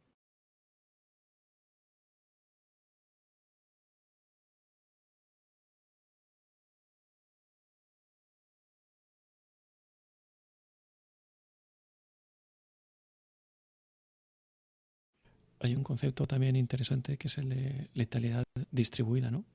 Que hoy en día se confía Sí. en la descentralización precisamente pues para ser menos vulnerables, ¿no? Sí, este es un concepto que ya lo inventaron tres almirantes americanos, ¿no? Y es que, claro, al final, si tú vas, el concepto de Estados Unidos de fuerza naval, ¿no? Pues es el tradicional que conocéis todos, ¿no? Portaaviones, fragatas, submarino debajo, no sé qué, la cortina. Bueno, todo esto, en fin. Todo esto al final, desde el punto de vista electromagnético, es como una gran banda sonora, ¿no? Ahí que la oyes desde el otro lado del mundo, ¿no? Y entonces es muy fácil batirla, ¿no? Porque tú, acordaros lo que dije yo del argentino, ¿no? O sea, tú puedes hacer unos sistemas súper complicados, que cuando tienes un misil en vuelo y te va a 1,2 Mach, es bastante difícil defenderse de eso, ¿eh? O sea que un misil rozaolas, ¿no? Tienes segundos solo para defenderte, ¿no? Y a ver cómo te puedes defender, ¿no? Estando en un barco. O sea que es muy difícil. Entonces, estos americanos dijeron, mira, aquí esto hay que tener otro concepto. Y crearon un concepto de hipersensorización del campo de batalla. Es decir, en vez de tener barcos todos juntitos, ¿no? Tenemos menos barcos, ¿no? Con más sensores, ¿no? Trabajamos con la información que proporcionan los sensores, que de forma automática, ¿no? Se suba a la nube, ¿no? Y la nube se opera desde alguna estación base de Estados Unidos, ¿no? Con esa información, nosotros somos capaces, como hacía el niño del triciclo de Ricardo o de Arturo, no sé quién era, y podremos triangular perfectamente dónde están los adversarios, ¿no? Y con eso podemos llegar al siguiente paso, que es el lanzamiento de salvas. Es decir, de forma descentralizada, ¿no? Empezar a hacer lanzamiento de salvas sobre un objetivo que se ha determinado electromagnéticamente. Esto, al final, nosotros hemos estado mucho tiempo confiando en políticas de misión activa, es decir, que necesitamos el radar transmitir para ver, ¿no? Y ahora se ha cambiado totalmente el paradigma. Y ahora son políticas muy restrictivas de transmisión, ¿no? Casi nulas, ¿no? Se aboga por el silencio, se aboga por modos como los LPI, ¿no? Radares que están por debajo de la cifra, que son muy difíciles de detectar. Es decir, que la molécula naval, ¿no? En general, las fuerzas navales, ¿no? Suelen decantarse por estar en silencio, ¿no? Porque esto yo siempre lo asimilo a un hombre que está con una linterna y una pistola en una habitación. Y sabe que en esa habitación hay un amigo que tiene una linterna y una pistola y dos enemigos. Son 2 a 2. Tienen también una linterna y una pistola. Tú utilizas otros sensores, ¿no? Como puede ser pues el oído, ¿no? Las orejas y tal, no sé qué, y ruidos y puedes triangular, ¿no? Tú, en cuanto tomes una acción ofensiva, dices, bueno, estoy seguro que está en esta demora. En cuanto tomes una acción ofensiva, has desvelado ya tu posición. O en cuanto digas, bueno, voy a poner la linterna, voy a transmitir con el radar, voy a transmitir comunicaciones y enciendas la linterna, es verdad que tú tienes una pequeña ventaja porque ves y puedes lanzar, puedes pegar un tiro, pero ya te ven, el otro ya te ha visto. El otro ya te ha visto. Y inexorablemente te podrá atacar.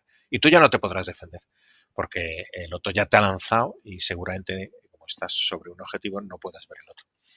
Eso es un poco la letalidad distribuida, es decir, hipersensorizar el campo, distribuirlo mucho, ¿no? Y luego hacer fuego sobre salva sobre todos los datos que sobre una nube, la famosa nube de combate, ¿no?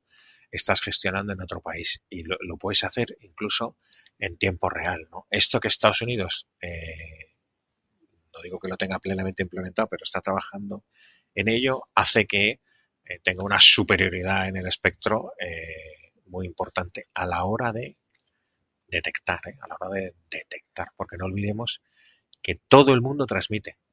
O sea, un barco siempre transmite, un barco siempre tendrá puntos de calor, un barco siempre tiene una onda magnética, rompe el campo magnético, ¿no? Un barco siempre se ve. Una estructura metálica muy potente.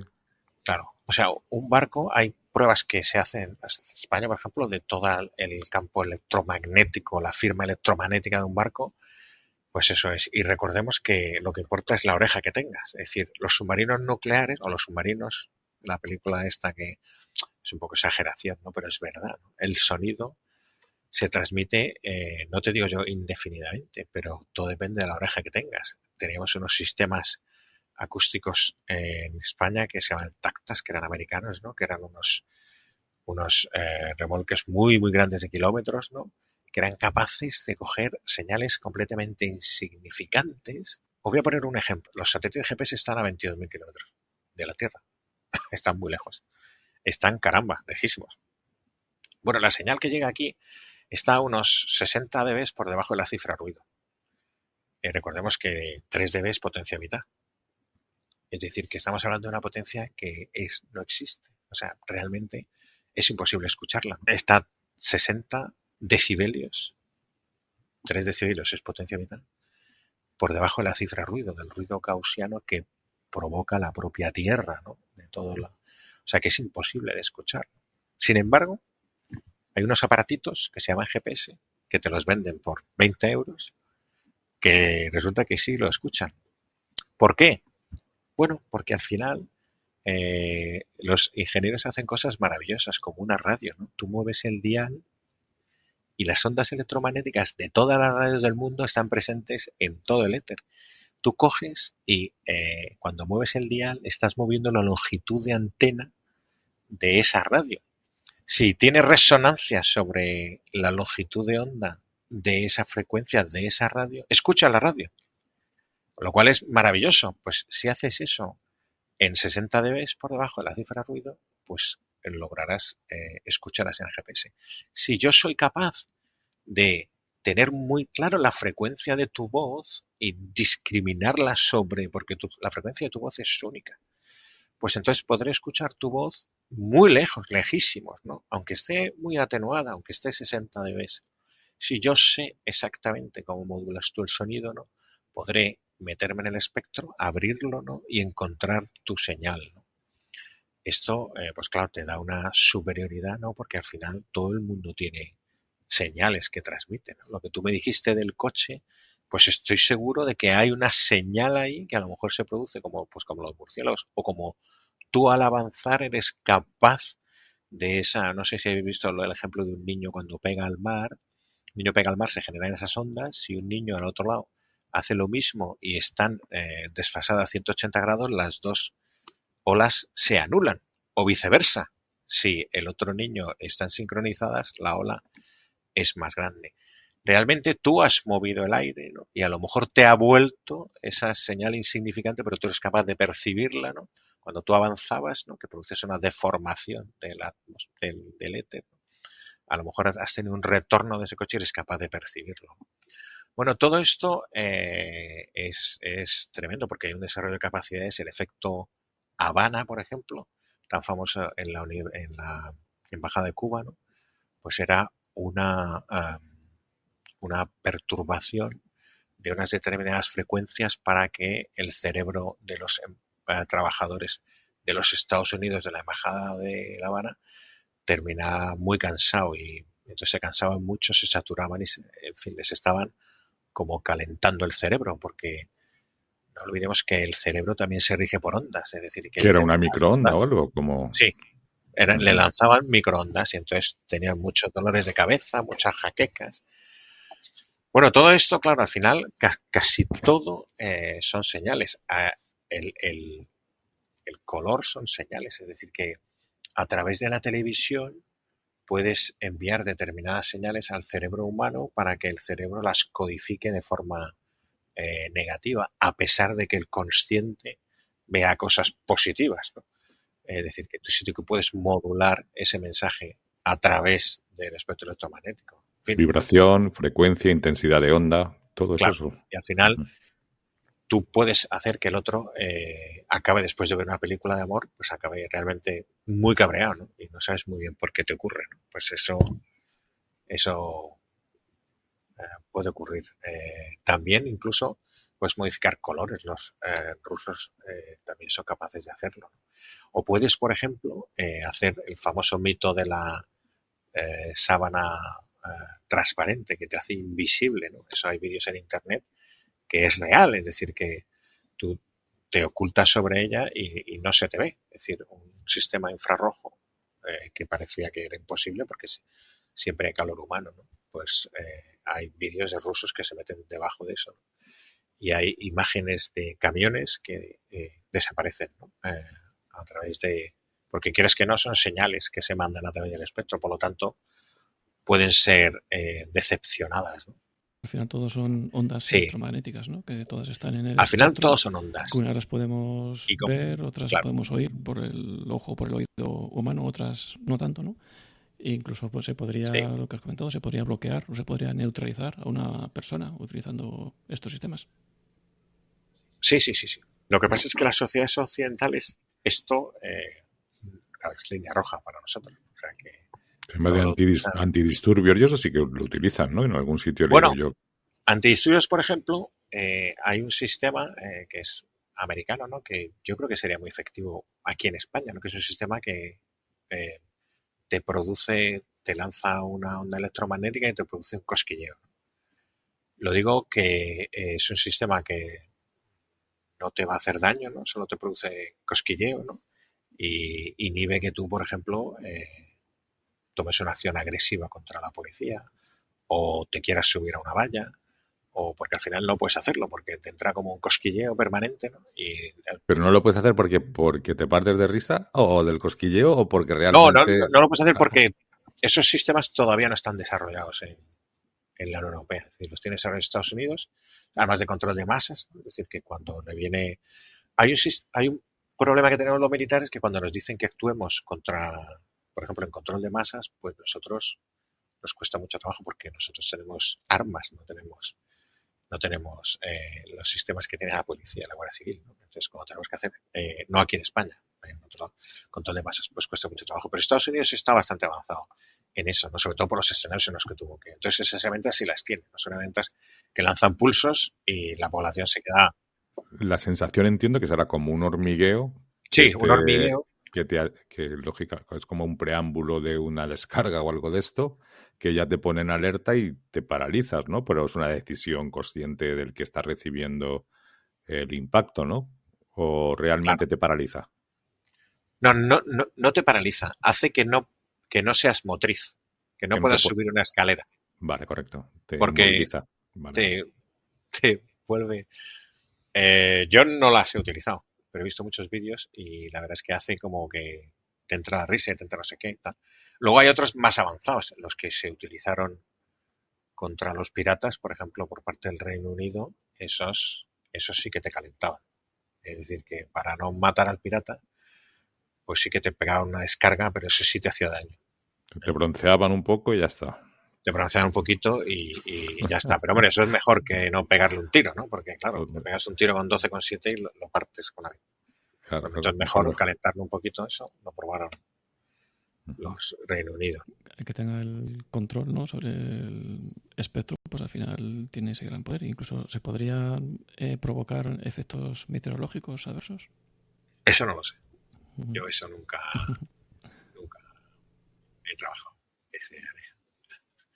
Lo que sí sé es que efectos meteorológicos, por ejemplo, los Estados Unidos, aquí tenemos una persona que es una investigadora de la Universidad de Alcalá de Henares, que es una referencia mundial, ¿no? Se llama Amparo Cid. Y esta mujer sí que ha hecho unos estudios muy curiosos, ¿no? Y sobre cómo afectan las diferentes anomalías solares, ¿no?, a la señal de, por ejemplo, de HF o a la señal satelital. A la propagación. A la propagación. Es decir, que y ya Estados Unidos promulga cada día dónde vas a tener anomalías en HF, UHF, satelital, la televisión. Esto lo llaman el Meteor Weather, las condiciones meteorológicas, igual que vosotros veis la del telediario de el sol y la lluvia y todo esto, pues hay una que es solar, ¿no? Y eso nosotros nos ocurrió una vez que perdimos en Canarias su enlace satelital durante 4 horas y era debido a una denegación de la señal satelital por parte del sol. O sea, el sol había evitado la propagación satelital de la señal y nos quedamos 4 horas sin. ¿Podría pasar esto que se comenta de vez en cuando de que podría venir una llamarada solar y freír todos los sistemas electrónicos y volver a las cavernas y estas cosas? ¿Qué hay cierto en esto? Bueno, en tan amplio espectro no lo sé, pero una fulguración solar está garantizado que sí que los transformadores los echa abajo. Claro, esto es un riesgo que ya lo ha detectado Estados Unidos, ¿no? Ya se produjo en San Francisco, lo que pasa en 1906, creo. Lo que pasa es que allí solo había válvulas, ¿no? Entonces el impacto no fue tan grande, ¿no? Porque una válvula es resistente a una variación de campo magnético profunda, ¿no? Pero los transformadores no. Entonces, y se repite, no te digo yo con asiduidad, pero sí que hay pruebas, ¿no? Los tenéis en internet de casos de que transformadores se han venido abajo. Si se produjera, lo más curioso es que este observatorio de Alcalá de Henares lo detecta, fijaros lo curioso, la señal visible se lleva, cuando llega a España, a la Tierra, se lleva 2 días de ventaja con respecto a la señal electromagnética, porque una viaja a la velocidad de la luz y otra mucho más lento. Entonces tarda unos 2 días. Entonces cuando se detecta visualmente que viene la perturbación electromagnética, tienes 2 días para reaccionar. Es decir, que con 2 días de antelación ya te están diciendo vas a sufrir una perturbación solar, ¿no? Y, hombre, es difícil predecir qué te va a ocurrir, pero sí que puede ocurrir una inhibición de. Os voy a contar otra herramienta que es maravillosa, que se llama CHAMP, que está en internet. Esto es, Boeing la tiene desarrollada hace mucho tiempo ya. Es una herramienta que lo que hace, yo os hablaba de que lo importante es la discriminación de la frecuencia para que sobre esa misma frecuencia tú lances un pulso de energía y cuanto más centres la frecuencia, más eficaz eres con menos energía, ¿no? Todo es, al final, que tú centres bien la frecuencia, ¿no? Bien, los procesadores tienen un rango de las cucarachas de los ordenadores, también resuenan, es decir, que dentro hay transistores, ¿no? Es decir, que hay variaciones de voltaje y todo eso. Bien, hay una herramienta, una arma que se llama CHAMP, que cuando pasa por los edificios produce es inocua para el ser humano, ¿no? Pero a las cucarachas las fríe. Es decir, está muy centrada en la frecuencia de resonancia de los procesadores y al final hace que un calentamiento muy pequeñito las deja inhabilitadas. Esto hace que, en el vídeo se ve, pasa por un edificio y todos los ordenadores se caen. Claro, si tú haces esto en tu casa, bueno, no pasa mucho, se te rompen todas las cosas. Bueno, en fin, si lo haces en el aeropuerto de Barajas, seguramente España tenga una pérdida económica descomunal, ¿no? Imaginaros pues que se cae un avión, pues ya eso bloquearía a España, ¿no? Y haría que perdieran en una semana un Producto Interior Bruto, ¿no? O imagínate que lo hace en la estación de Renfe, ¿no? O que pasa ese arma por Madrid, ¿no? Lo que pasa es que en la guerra electrónica un efecto derivado de Stuxnet fue que al final, fue sobre Irán, que al final se volvió Irán potencia mundial ciber, ¿no? Las herramientas, las armas electromagnéticas no se quieren enseñar, porque si no, producirían un desarrollo por parte del adversario y una defensa sobre ese arma. Entonces, todas las herramientas todas las armas que estoy comentando avanzadas, pues al final no se suelen utilizar porque no se necesita, por ejemplo, no se acceden a Ucrania, ¿no? Se utilizan a lo mejor de forma muy controlada en escenarios como Siria, que es un escenario muy extremadamente caótico, ¿no? Donde es muy difícil ver lo que está ocurriendo, pero estas se desarrollan, ¿no? Y se quedan ahí sin utilizar.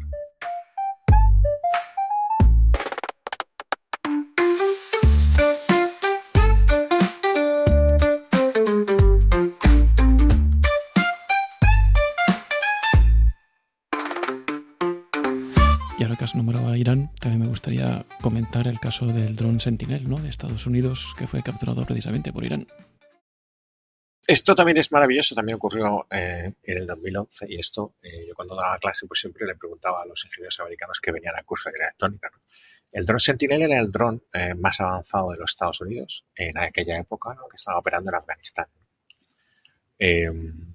Bueno, el dron pues lamentablemente chupaba la señal de GPS. ¿Qué pasa? Que el dron se perdió. Estados Unidos declaró que el dron se había quedado sin combustible y se había caído. Bueno, esto es muy difícil que le ocurra a un dron, ¿no? Un dron pues, siempre tiene controlado el nivel de combustible, ¿no? Y a las malas pues vuelve a base, ¿no? Es decir, que el dron tiene sistemas de verificación y de aviso, ¿no? Eso, un dron no se cae por sobre todo ese dron que es un dron estratégico, ¿no?, con una capacidad de autonomía brutal. Bueno, ese mismo día lo que ocurrió es que Irán mostró al mundo cómo el Sentinel aterrizaba en su aeropuerto.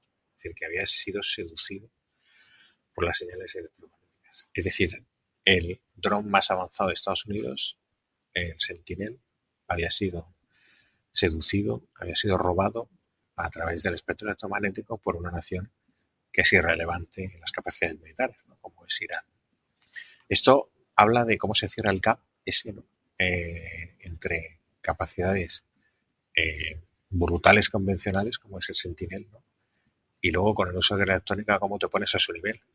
Esto derivó, y además está en internet, es muy gracioso el vídeo, ¿no?, derivó en que al día siguiente fueron los rusos y los chinos, ¿no?, hicieron ingeniería inversa.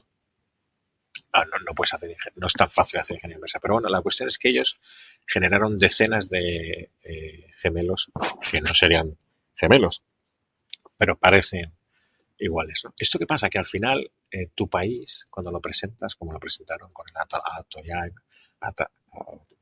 el líder religioso iraní, ¿no?, al final el pueblo cree que tú estás al mismo nivel en capacidades militares que Estados Unidos, ¿no?, con lo cual es un aliciente. Una propaganda muy interesante interna. Claro, gracias a la guerra electrónica. Una seducción de un sistema abierto de señal es muy sencilla de hacer, bien de GPS o de señal de control. Eso te lo hace un ingeniero, 2 o 3 ingenieros, pero vamos, no tiene ningún problema, ¿no? La seducción de un sistema de posicionamiento en la mar, de referencia de dónde están los peligros a la navegación, el famoso ICE ¿no?, pues es muy fácil de hacer. Eso creo, hay un vídeo y un libro en internet, ¿no?, que por 500 euros lo puedes hacer. Es decir, estoy diciendo que sobre las boyas que tienen una señal electromagnética para que el barco que entra en una canal sea consciente de dónde están los peligros de la navegación, puede ser decepcionado por una persona que se quiera gastar 500 euros. Los sistemas están replicados, o sea que supongo no, estoy seguro, que el mercante tiene otro sistema de navegación y se daría cuenta. ¿O no? Una curiosidad, Ignacio. En el anterior episodio hemos estado hablando de la radioafición. De cara a lo que son las comunicaciones, concretamente las comunicaciones, en este caso habladas o escritas, antes has nombrado pues distintas ondas, ¿no?, que cuando hablabas de las investigaciones de Amparo Gil y bueno, del reflejo, de la emisión solar y todo esto, hoy por hoy, para comunicarse dentro de lo que es un conflicto, se utilizan siempre como los satélites, ¿no?, como base y a partir te comunicas, o también hay otro tipo de comunicaciones por frecuencia electromagnética que no dependan de los satélites, porque eso nos comprometería mucho. Claro, siempre hay una... la fuerza militar en esto es bastante robusta, tiene una duplicidad de sistemas que es magnífica, ¿no? Pero nosotros siempre, por lo menos los barcos, ¿no?, siempre solemos tener el sistema redundante, utilizamos el satélite y también somos capaces de utilizar la señal de HF. Lo digo que son los de más larga distancia, el satelital y el sistema HF. Pero también utilizamos otros sistemas de de comunicación. Y los sistemas tienen cifra, ¿eh? Casi todos los sistemas militares de comunicación tienen cifra. Lo primero que hicieron los americanos en Ucrania, el caso de Ucrania es un caso muy curioso porque en el 2014 los americanos no tuvieron la preparación suficiente, ¿no? Pero en el 2014 llegaron al convencimiento de que iba a haber otro Crimea. Entonces empezaron a adiestrar a una de las áreas de adiestramiento fue guerra electrónica. Bueno, lo primero que hicieron con Zelensky y con sus piezas claves es darles un teléfono cifrado satelital. Fue lo primero que hicieron, porque saben que los rusos tenían todo el sistema de comunicaciones violado, hackeado. Entonces, lo primero que le hicieron es un sistema, le dieron un teléfono militar cifrado, ¿no? Contra eso no puedes hacer nada. O sea, la cifra de esos sistemas, incluso la cifra de los sistemas civiles, es muy difícil romperla. Es muy difícil romperla a corto plazo, ¿eh? Luego, si entras en el laboratorio, señales de laboratorio y tal, pues ya no es tan difícil, ¿no? Con estos sistemas actuales de la inteligencia artificial, ¿no? Y las redes que, bueno, ya no es tan difícil romper una señal civil, ¿no? Una militar, por eso los militares cambiamos la cifra cada muy poco tiempo, ¿no? O sea, bueno, como cambias tú la contraseña, es decir, que te pueden ensayar la contraseña pero necesitan tiempo y si tú la vuelves a cambiar ya es... Bueno, hace poco, un par de años, creo que había una empresa que vendía este tipo de teléfonos encriptados y los utilizaba lógicamente todo el crimen, todas las mafias y demás. Y por alguna razón, pues consiguieron desencriptarlo. Claro, fue para la policía fue magnífico porque consiguieron desenmascarar un montón de gente, con lo cual no son infalibles, ¿no? No, esto siempre ocurre, es decir, que el ser humano comunica siempre, y es una vulnerabilidad tremenda. En escenarios como el de Somalia, claro, el pirata tiene que comunicar, porque el pirata no sabe muy bien a dónde va, ¿no? Tiene un esquife ahí, él tiene que comunicar, ¿no? Y los teléfonos satelitales, los Turaya, por ejemplo, son muy baratos. Y entonces comunica a través de eso. El problema de todo esto es cuando tú tomas una acción, cuando tú enciendes la linterna. Si el pirata aprecia que de repente, después de llamar a las 3 horas, tiene una fragata encima, pues eso se mosquea. Dice, ¿cómo puede ser el Somali Basin, que es un área tan grande como toda Europa? 2 horas después, llevo aquí 2 meses y nunca ha venido un barco. Y de repente llamo y a las 2 horas tengo un helicóptero encima de mí, ¿no? Apresándome, ¿no? Entonces, cuando ya esto pasa lo mismo con los narcotraficantes, ¿no? Que los sistemas de detección, pues cuando tú, voy a contar, por ejemplo, un caso de, se pasó una información a un país vecino y resulta que el país vecino utiliza esa información para apresar el barco con mucha antelación, demasiada antelación. Estaba a 400 millas de costa.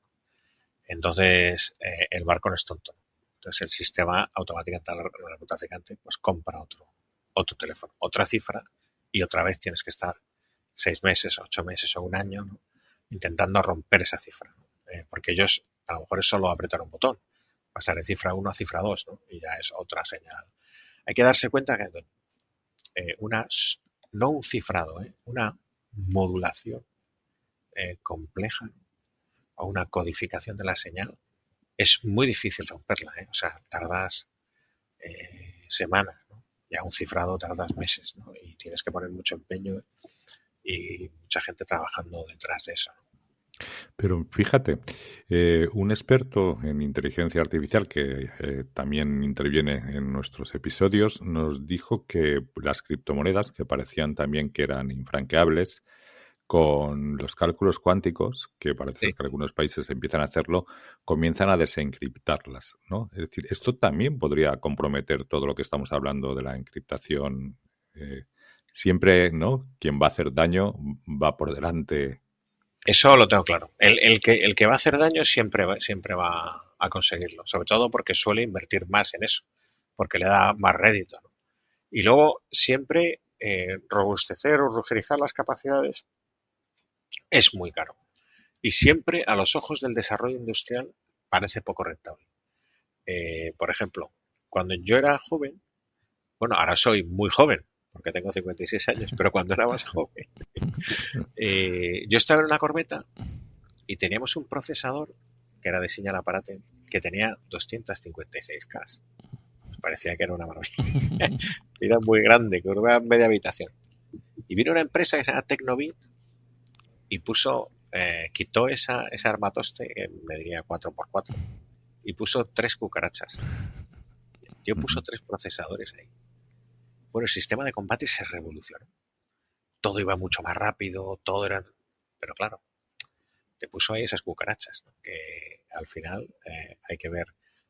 O sea, el procesador duraba toda la vida, y era extremadamente caro. Esas cucarachas no duraban toda la vida. Y cuando se levantaban de mal humor, pues se quedaba el sistema de combate bloqueado, ¿no? Que las otras no... Claro, un procesador ese de 256K había pasado tantas pruebas, ¿no? Que era indestructible con sus 256K, ¿no?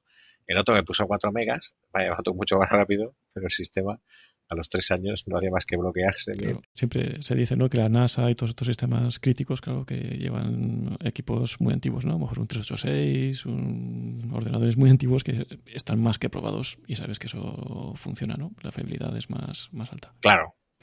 Nosotros teníamos en las fragatas un proceso que se llama el UICAS 7 y UICAS 20 y tú los veías y decías, joder, madre mía y tal. De hecho, hablábamos antes, ¿no? Las válvulas eran muy robustas, ¿eh? Muy robustas. Pero claro, el abaratamiento de costes es tan masivo, ¿no?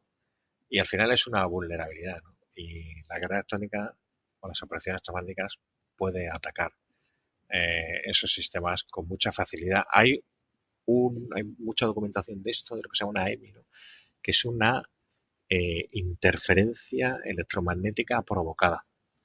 Es decir, que tú, si sabes la frecuencia de resonancia del sistema de control de motores de una fragata, al final es un ordenador. O sea, que si tú le puedes lanzar un pulso y inhabilitarlo, consigues que la fragata se quede sin propulsión y, curiosamente, nadie sospechará de ti.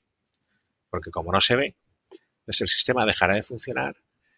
Supongo que le darán unos cuantos porrazos, ¿no? Y lo apagarán y encenderán muchas veces, ¿no? Porque nadie ha detectado nada raro, ¿no? Lo primero que cuando te hacen un ataque ciber, lo primero que haces es apagar y encender el ordenador, que te crees que se te ha roto, ¿no? Y a lo mejor te están... Pues esto igual, ¿no? Entonces es muy difícil, vuelvo a lo de antes, es muy difícil protegerse ante o reaccionar ante un ataque electromagnético. Y es muy fácil muchas veces ejecutarlo, ¿no? Y muchas veces llega más allá de la imaginación, ¿no? Hay sistemas que en una red wifi, por ejemplo, de casa, pues puedes saber cuántas personas hay en la habitación donde está el router wifi, por ejemplo. O por el tintineo de una lámpara LED o de una bombilla LED, pues puedes saber incluso la conversación de las personas que está ocurriendo en esa habitación. Sí, hay otro sistema que los americanos estos son geniales, ¿no? Y vuelvo a lo de letalidad distribuida, ¿no? Pero la hipersensorización del campo, es decir, que si tú al final eres capaz de desplegar tus sensores, ¿no? Y estoy hablando, por ejemplo, de moscas muy pequeñitas, ¿no? O sistemas autónomos que son muy pequeños, que tienen mucha carga de sensorización. Y los colocas en determinadas partes de una población, por ejemplo, maliense, ¿no? Y ellos te dan capacidad de cámara, de movimiento, de tal, bueno, y te dan toda esta serie de sensores, ¿no? Pues tienes totalmente controlada la población. Tú lo que ve el ser humano son piedras por ahí, hay piedras, ¿no?, colocadas por ahí, o moscas, ¿no?, muertas por ahí, y al final tienes toda la población perfectamente controlada, ¿no? Luego todas las conversaciones las cribas con inteligencia artificial, ¿no? Las traduces automáticamente, porque ahora los traductores automáticos hablan mejor que los seres humanos, y al final tienes todas las conversaciones de una pequeña población o de una gran población, ¿no? Esto en Estados Unidos está teniendo mucho debate sobre, por ejemplo, por los aeropuertos, ¿no? Es decir, cuando una persona llega a un aeropuerto, electromagnéticamente lo puedes identificar con mucha antelación, ¿eh? Y puedes identificar si esa persona tiene un billete comprado. Es decir, hay unos sistemas, Estados Unidos los tiene, ¿no?, que son unos pequeños drones minúsculos, ¿no?, que sobre la interpretación facial tuya, ¿no?, el reconocimiento facial tuyo, si ven que eres tú, pues se lanzan contra tu cerebro y te lo perforan.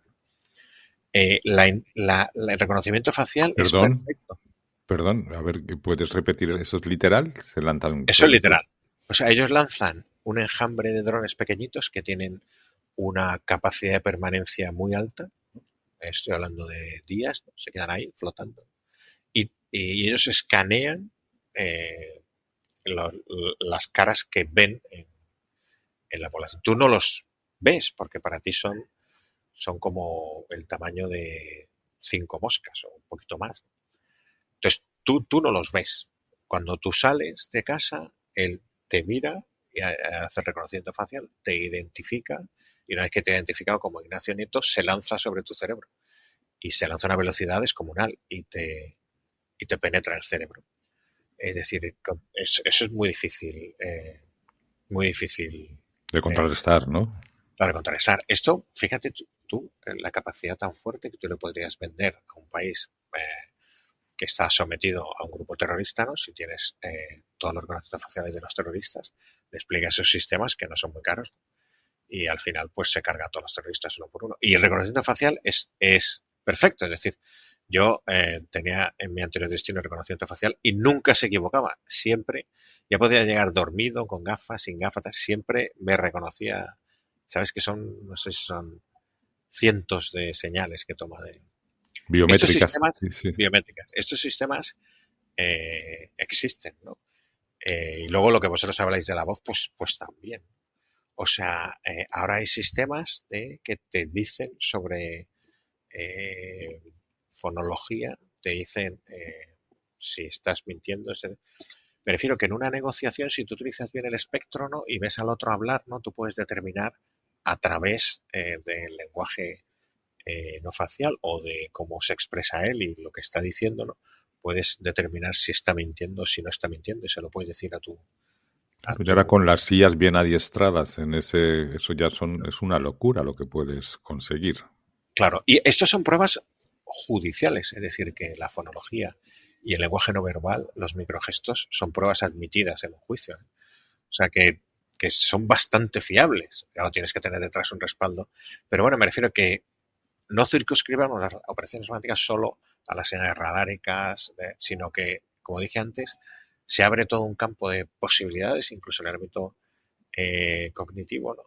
Que es tremendo. Si tú controlas las señales que hay en el espectro, tienes una superioridad en todos los terrenos que es tremenda. Hay una estrategia que hizo Estados Unidos, hizo un artículo que lo llamaba Los anhelos de superioridad en el espectro electromagnético de Estados Unidos, ¿no? Porque al final es muy difícil controlar todo el espectro. Pero si tú consigues controlarlo, es destrozas al enemigo porque para empezar lo que hablamos antes de las comunicaciones, te puedes meter en sus comunicaciones, es decir, que es muy fácil. Ahora mismo en Ucrania, por ejemplo, un ejemplo que os voy a poner, que es muy sencillo, pero es demoledor y contundente. Es decir, si tú coges todo esto que dice que en Ucrania no hay teléfonos, en Ucrania hay teléfonos, porque tú le quitas a un soldado el teléfono y lo matas.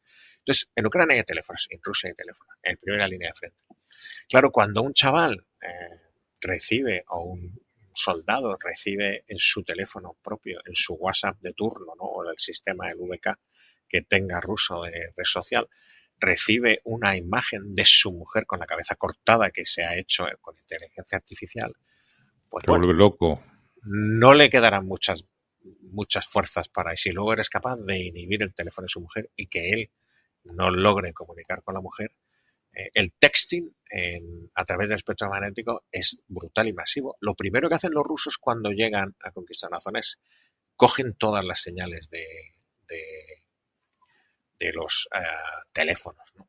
De hecho, los rusos, cuando te encuentras con ellos en la mar, lo primero que intentan hacer es cogerte todas tus. Por eso muchas veces en alta mar, que no hay señal de GSM, cuando llega un ruso, él cariñosamente te proporciona su señal GSM, ¿no? Su señal. Y entonces la gente dice, qué bien que tengo señal. Dice, no, Sí, sí. no, no cojas esa señal que le estás dando todo tú. Y entonces te chupan todo. Lo digo que el reconocimiento del espectro es lo primero que hacen los rusos. Y ahora contaré una cosa que seguro os resulta interesante, que es qué es lo que ocurrió en la debacle rusa cuando entró en Ucrania, los 5 líneas de frente que abrió, ¿no? Bueno, realmente la guerra histórica no es que se viniera abajo, es que la guerra histórica necesita hacer un reconocimiento del terreno. Tarda para ello semanas. Es decir, tú no puedes poner un Krasuka en una zona y que se ponga a trabajar el primer día. ¿Por qué? Porque él primero tiene que conocer el espectro, tiene que saber qué señales hay en el espectro. Y una vez sabe eso, recordar que lo primero es conocer. Lo primero es sitios enaguanes. Primero saber qué es lo que hay para luego poder atacar o defender. Pero si tú no conoces lo que hay, el sistema es tonto, o sea, no es capaz. Necesitas una base de datos refinada de emisores, ¿no? El gran fracaso de Putin cuando se adentró en Ucrania es que creía que sus sistemas de guerra electrónica iban a ser capaces de responder en horas y no son capaces. Y la movilidad de un equipo de electrónica tampoco es.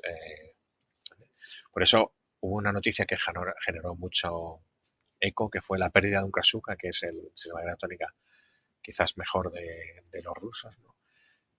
Pues generó, y fue porque no es tan fácil mover una equipo electrónica y lo dejaron perder, ¿no? Y otra de las bazas de Rusia que es extraordinaria es que Rusia ha sido capaz de poner equipos de guerra electrónica de apoyo a casi cualquier función de combate en todo el rango de frecuencia.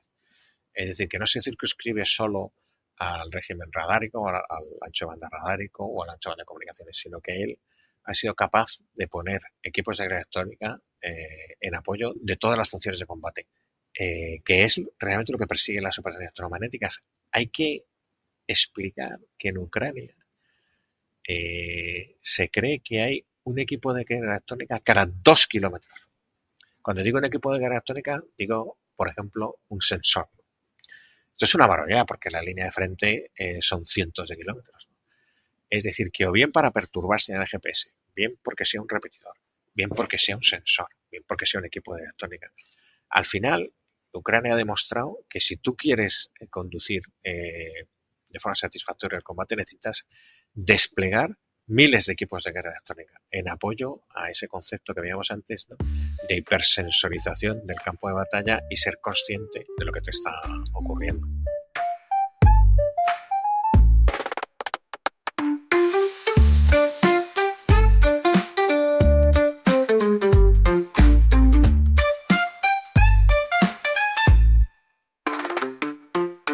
¿Y aquí tenemos en España algún tipo de centro o algún sitio donde este tema de operaciones del espectro electromagnético? Sí, claro que sí. Y tengo que decir, bueno, yo cuando llegué de la Auto School me llamó el teniente general Fernando López del Pozo para que implementara esta capacidad en el nivel operacional, que es el mando de operaciones, que trabaja en el nivel operacional.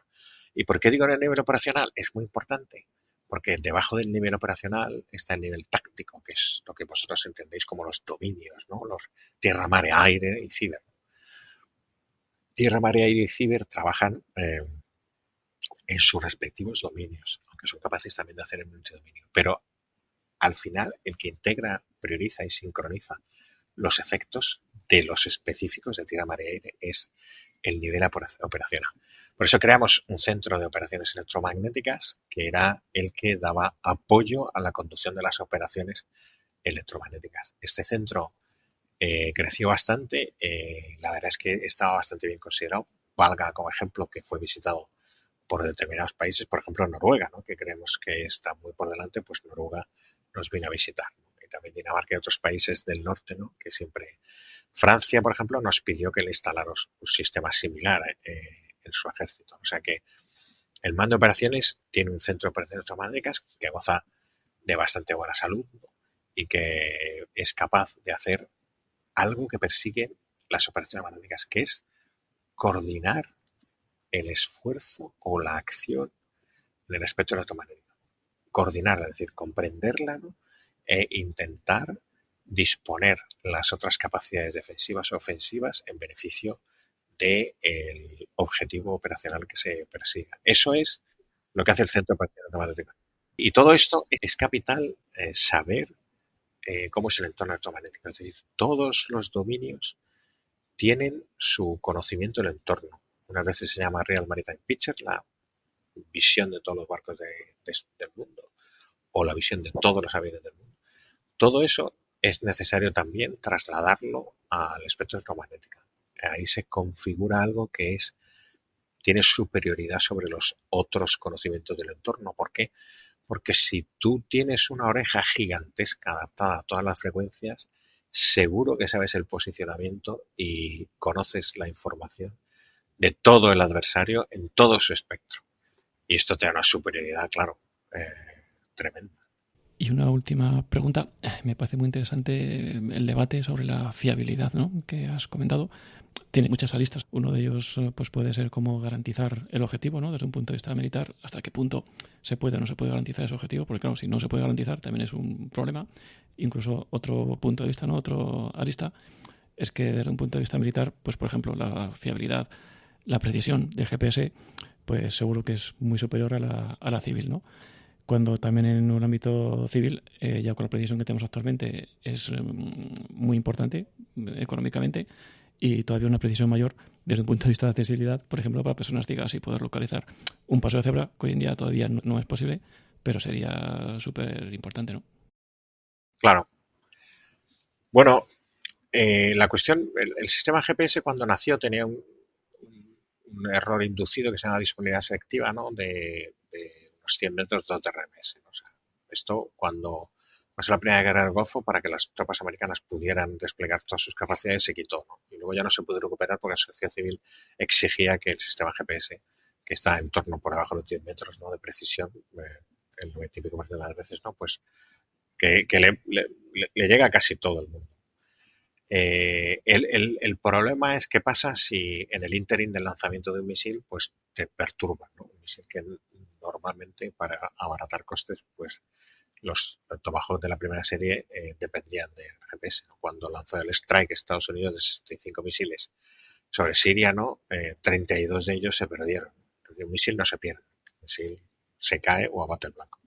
Y para tirarlo, pues seguramente lo hayan tirado con equipos de carga electrónica. Estas son cuestiones que nunca se saben, ¿no?, pero se cree que fue un gran impacto para Estados Unidos, ¿no?, que un sistema tan fiable como el Tomahawk, ¿no?, que puedes meter un Tomahawk dentro de la ventana de una casa, pues al final resulta que por un equipo de carga electrónica se te caigan tantos Tomahawk. Eso llevó a hacer sistemas más resilientes, ¿no?, a la pérdida de GPS, por ejemplo, el mapeo del terreno.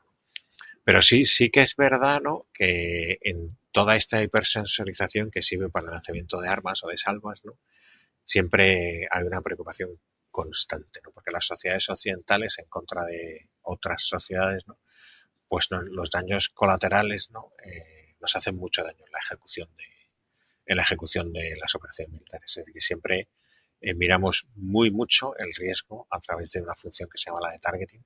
Miramos mucho el riesgo de un daño colateral y por regla general no lo asumimos. Y el espectro electromagnético, la verdad es que es un quebradero de cabeza para esa precisión.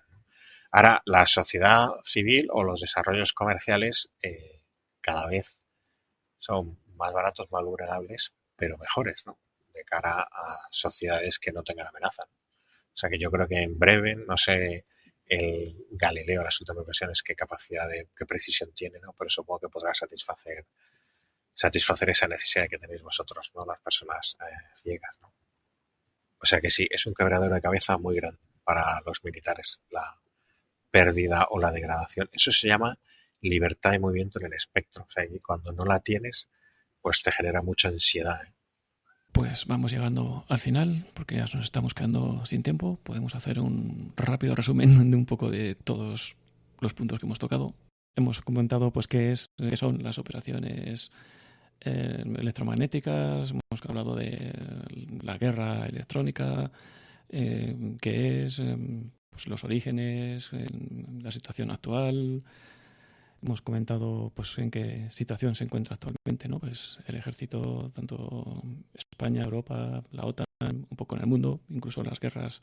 Hemos comentado algunas de las guerras actuales.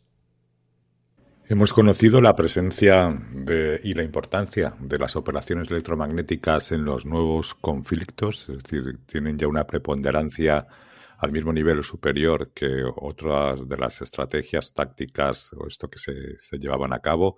Hemos visto ejemplos de cómo se ha utilizado para bien, para mal. Hemos visto la implicación que tiene tanto en lo que es el entorno militar como en el entorno civil y cómo se puede utilizar para bien y para mal también. Y bueno, yo lo que resumiría, ¿no? Es que las operaciones electromagnéticas, ¿no? Son capaces de cerrar el gap tan grande que hay en armamento convencional entre los países occidentales y los países denominados revisionistas. Y lo hacen porque, aparte de cerrar ese gap, son capaces de amenazar algo que está escrito en la Ley de Defensa Nacional, que dice que los militares deben de procurar el bienestar de la sociedad. Y como estos países tienen muy claro que atacando ese bienestar degradan el nivel de seguridad nacional y generan pánico, ¿no? Pues son capaces de utilizar el espectro electromagnético para amenazar a esas sociedades, ¿no? Y que lo que tenemos que hacer es profundizar en esos sistemas de colaboración público-militares, ¿no? Y también asumir esa capacidad de defensa de ese estado de bienestar a través de las organizaciones internacionales, especialmente la OTAN, ¿no? Haciendo eso, pues protegeremos mejor, ¿no?, de una amenaza que se ha demostrado muy efectiva, ¿no?, en 3 conflictos como el de Crimea, como el de Ucrania o como el de Siria, y que hace que con poco dinero seas capaz de ser muy efectivo en violentar o horadar la seguridad de otro país. Pues muchísimas gracias, Ignacio. Ha quedado todo muy claro, lo has expuesto de forma muy amena y te lo agradezco un montón. Muchas gracias, Gracias, Ignacio, que sé que estás muy ocupado y tienes poco tiempo. Muchas gracias por habernos dedicado este rato Sí, para estar con la verdad es que nosotros. Rusia da trabajo a destajo aquí, desafortunadamente. La verdad es que aquí donde estoy, que estamos pues en la parte este de nuestra área de responsabilidad, es la parte este de Europa, ¿no? Y la verdad es que es un quebra de la cabeza impresionante, pero estoy convencido de que lograremos salir airosos de este envite tan importante. Muy bien, pues Muchas suerte. gracias. Gracias. Terminamos con nuestros medios de contacto, Ricardo. Pues sí, nuestro correo electrónico es gafotas@cegatos.es y nuestro WhatsApp para mensajes de audio y de texto en el +34 644 640 792. Pues muy bien, muchas gracias a todos por llegar hasta aquí, como decimos siempre, y nada, en el próximo episodio nos volveremos a encontrar si queréis. Tenéis nuestros medios de comunicación para enviarnos propuestas, críticas y todo lo que queráis. Así que muchísimas gracias. Adiós. Hasta luego.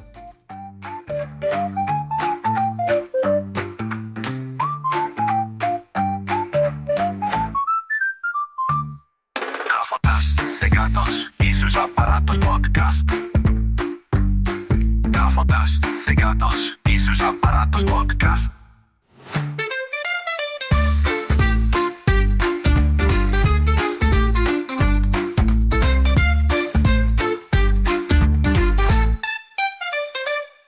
Gafotas de gatos y sus aparatos podcast. Gafotas de gatos y sus aparatos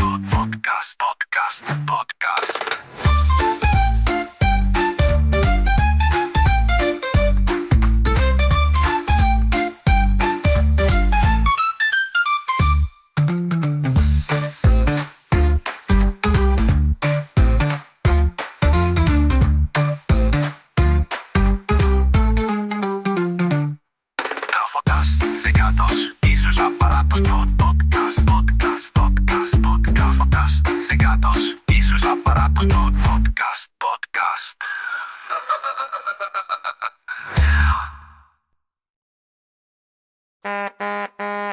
Que si tenemos alguna duda sobre la visibilidad del entorno electromagnético, seguro que tú nos la aclaras. Y ahora voy a hacer una pausa. Stop. Estáis haciendo, creo que es Ignacio, ruido con el micrófono. ¿Yo? Sí. Yo creo que es Alguien lo está haciendo. Yo lo estoy percibiendo. Yo creo que es al respirar. Sí, yo lo estoy percibiendo. Entonces, os lo digo porque ahora estamos a tiempo de... Vale. ¿Y ahora hay más ruido? Ahora hay menos. Ahora hay menos. Puede ser la respiración. Puede ser, estás con un micrófono de diadema, unos Sí. auriculares, vale. Pues creo que lo tenías a la altura de la nariz. Disculpa que seamos tan pejigueras. Claro. ¿Qué tenéis? Tenéis un oído que... Ricardo tiene oído de Bueno, perro, dice me lo él. pongo abajo entonces. Ricardo dice que tiene oído de perro. Si no, ahora se te escucha mejor. Eso lo tiene Jonathan. Bueno. Y tú tienes los oídos de madera. De madera. macho. Yo puedo llevar las gafas, nada más. Bueno, pues nada. Ahora mejor, ¿no? Sí, muchísimo mejor y con más brillo además la voz. Sí. Es que me he puesto la cámara, pero claro. La cámara no da igual. No me veis. Eso no da igual. Muy bien, sí. No, aquí sales muy bien, ¿eh? Aquí estás estupendo. Vamos, te he hecho 4 capturas para guardarte ahí en el Dropbox. 56K.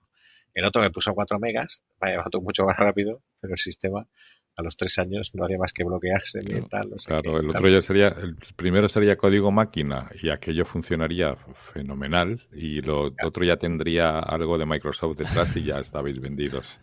No, Seguro. claro,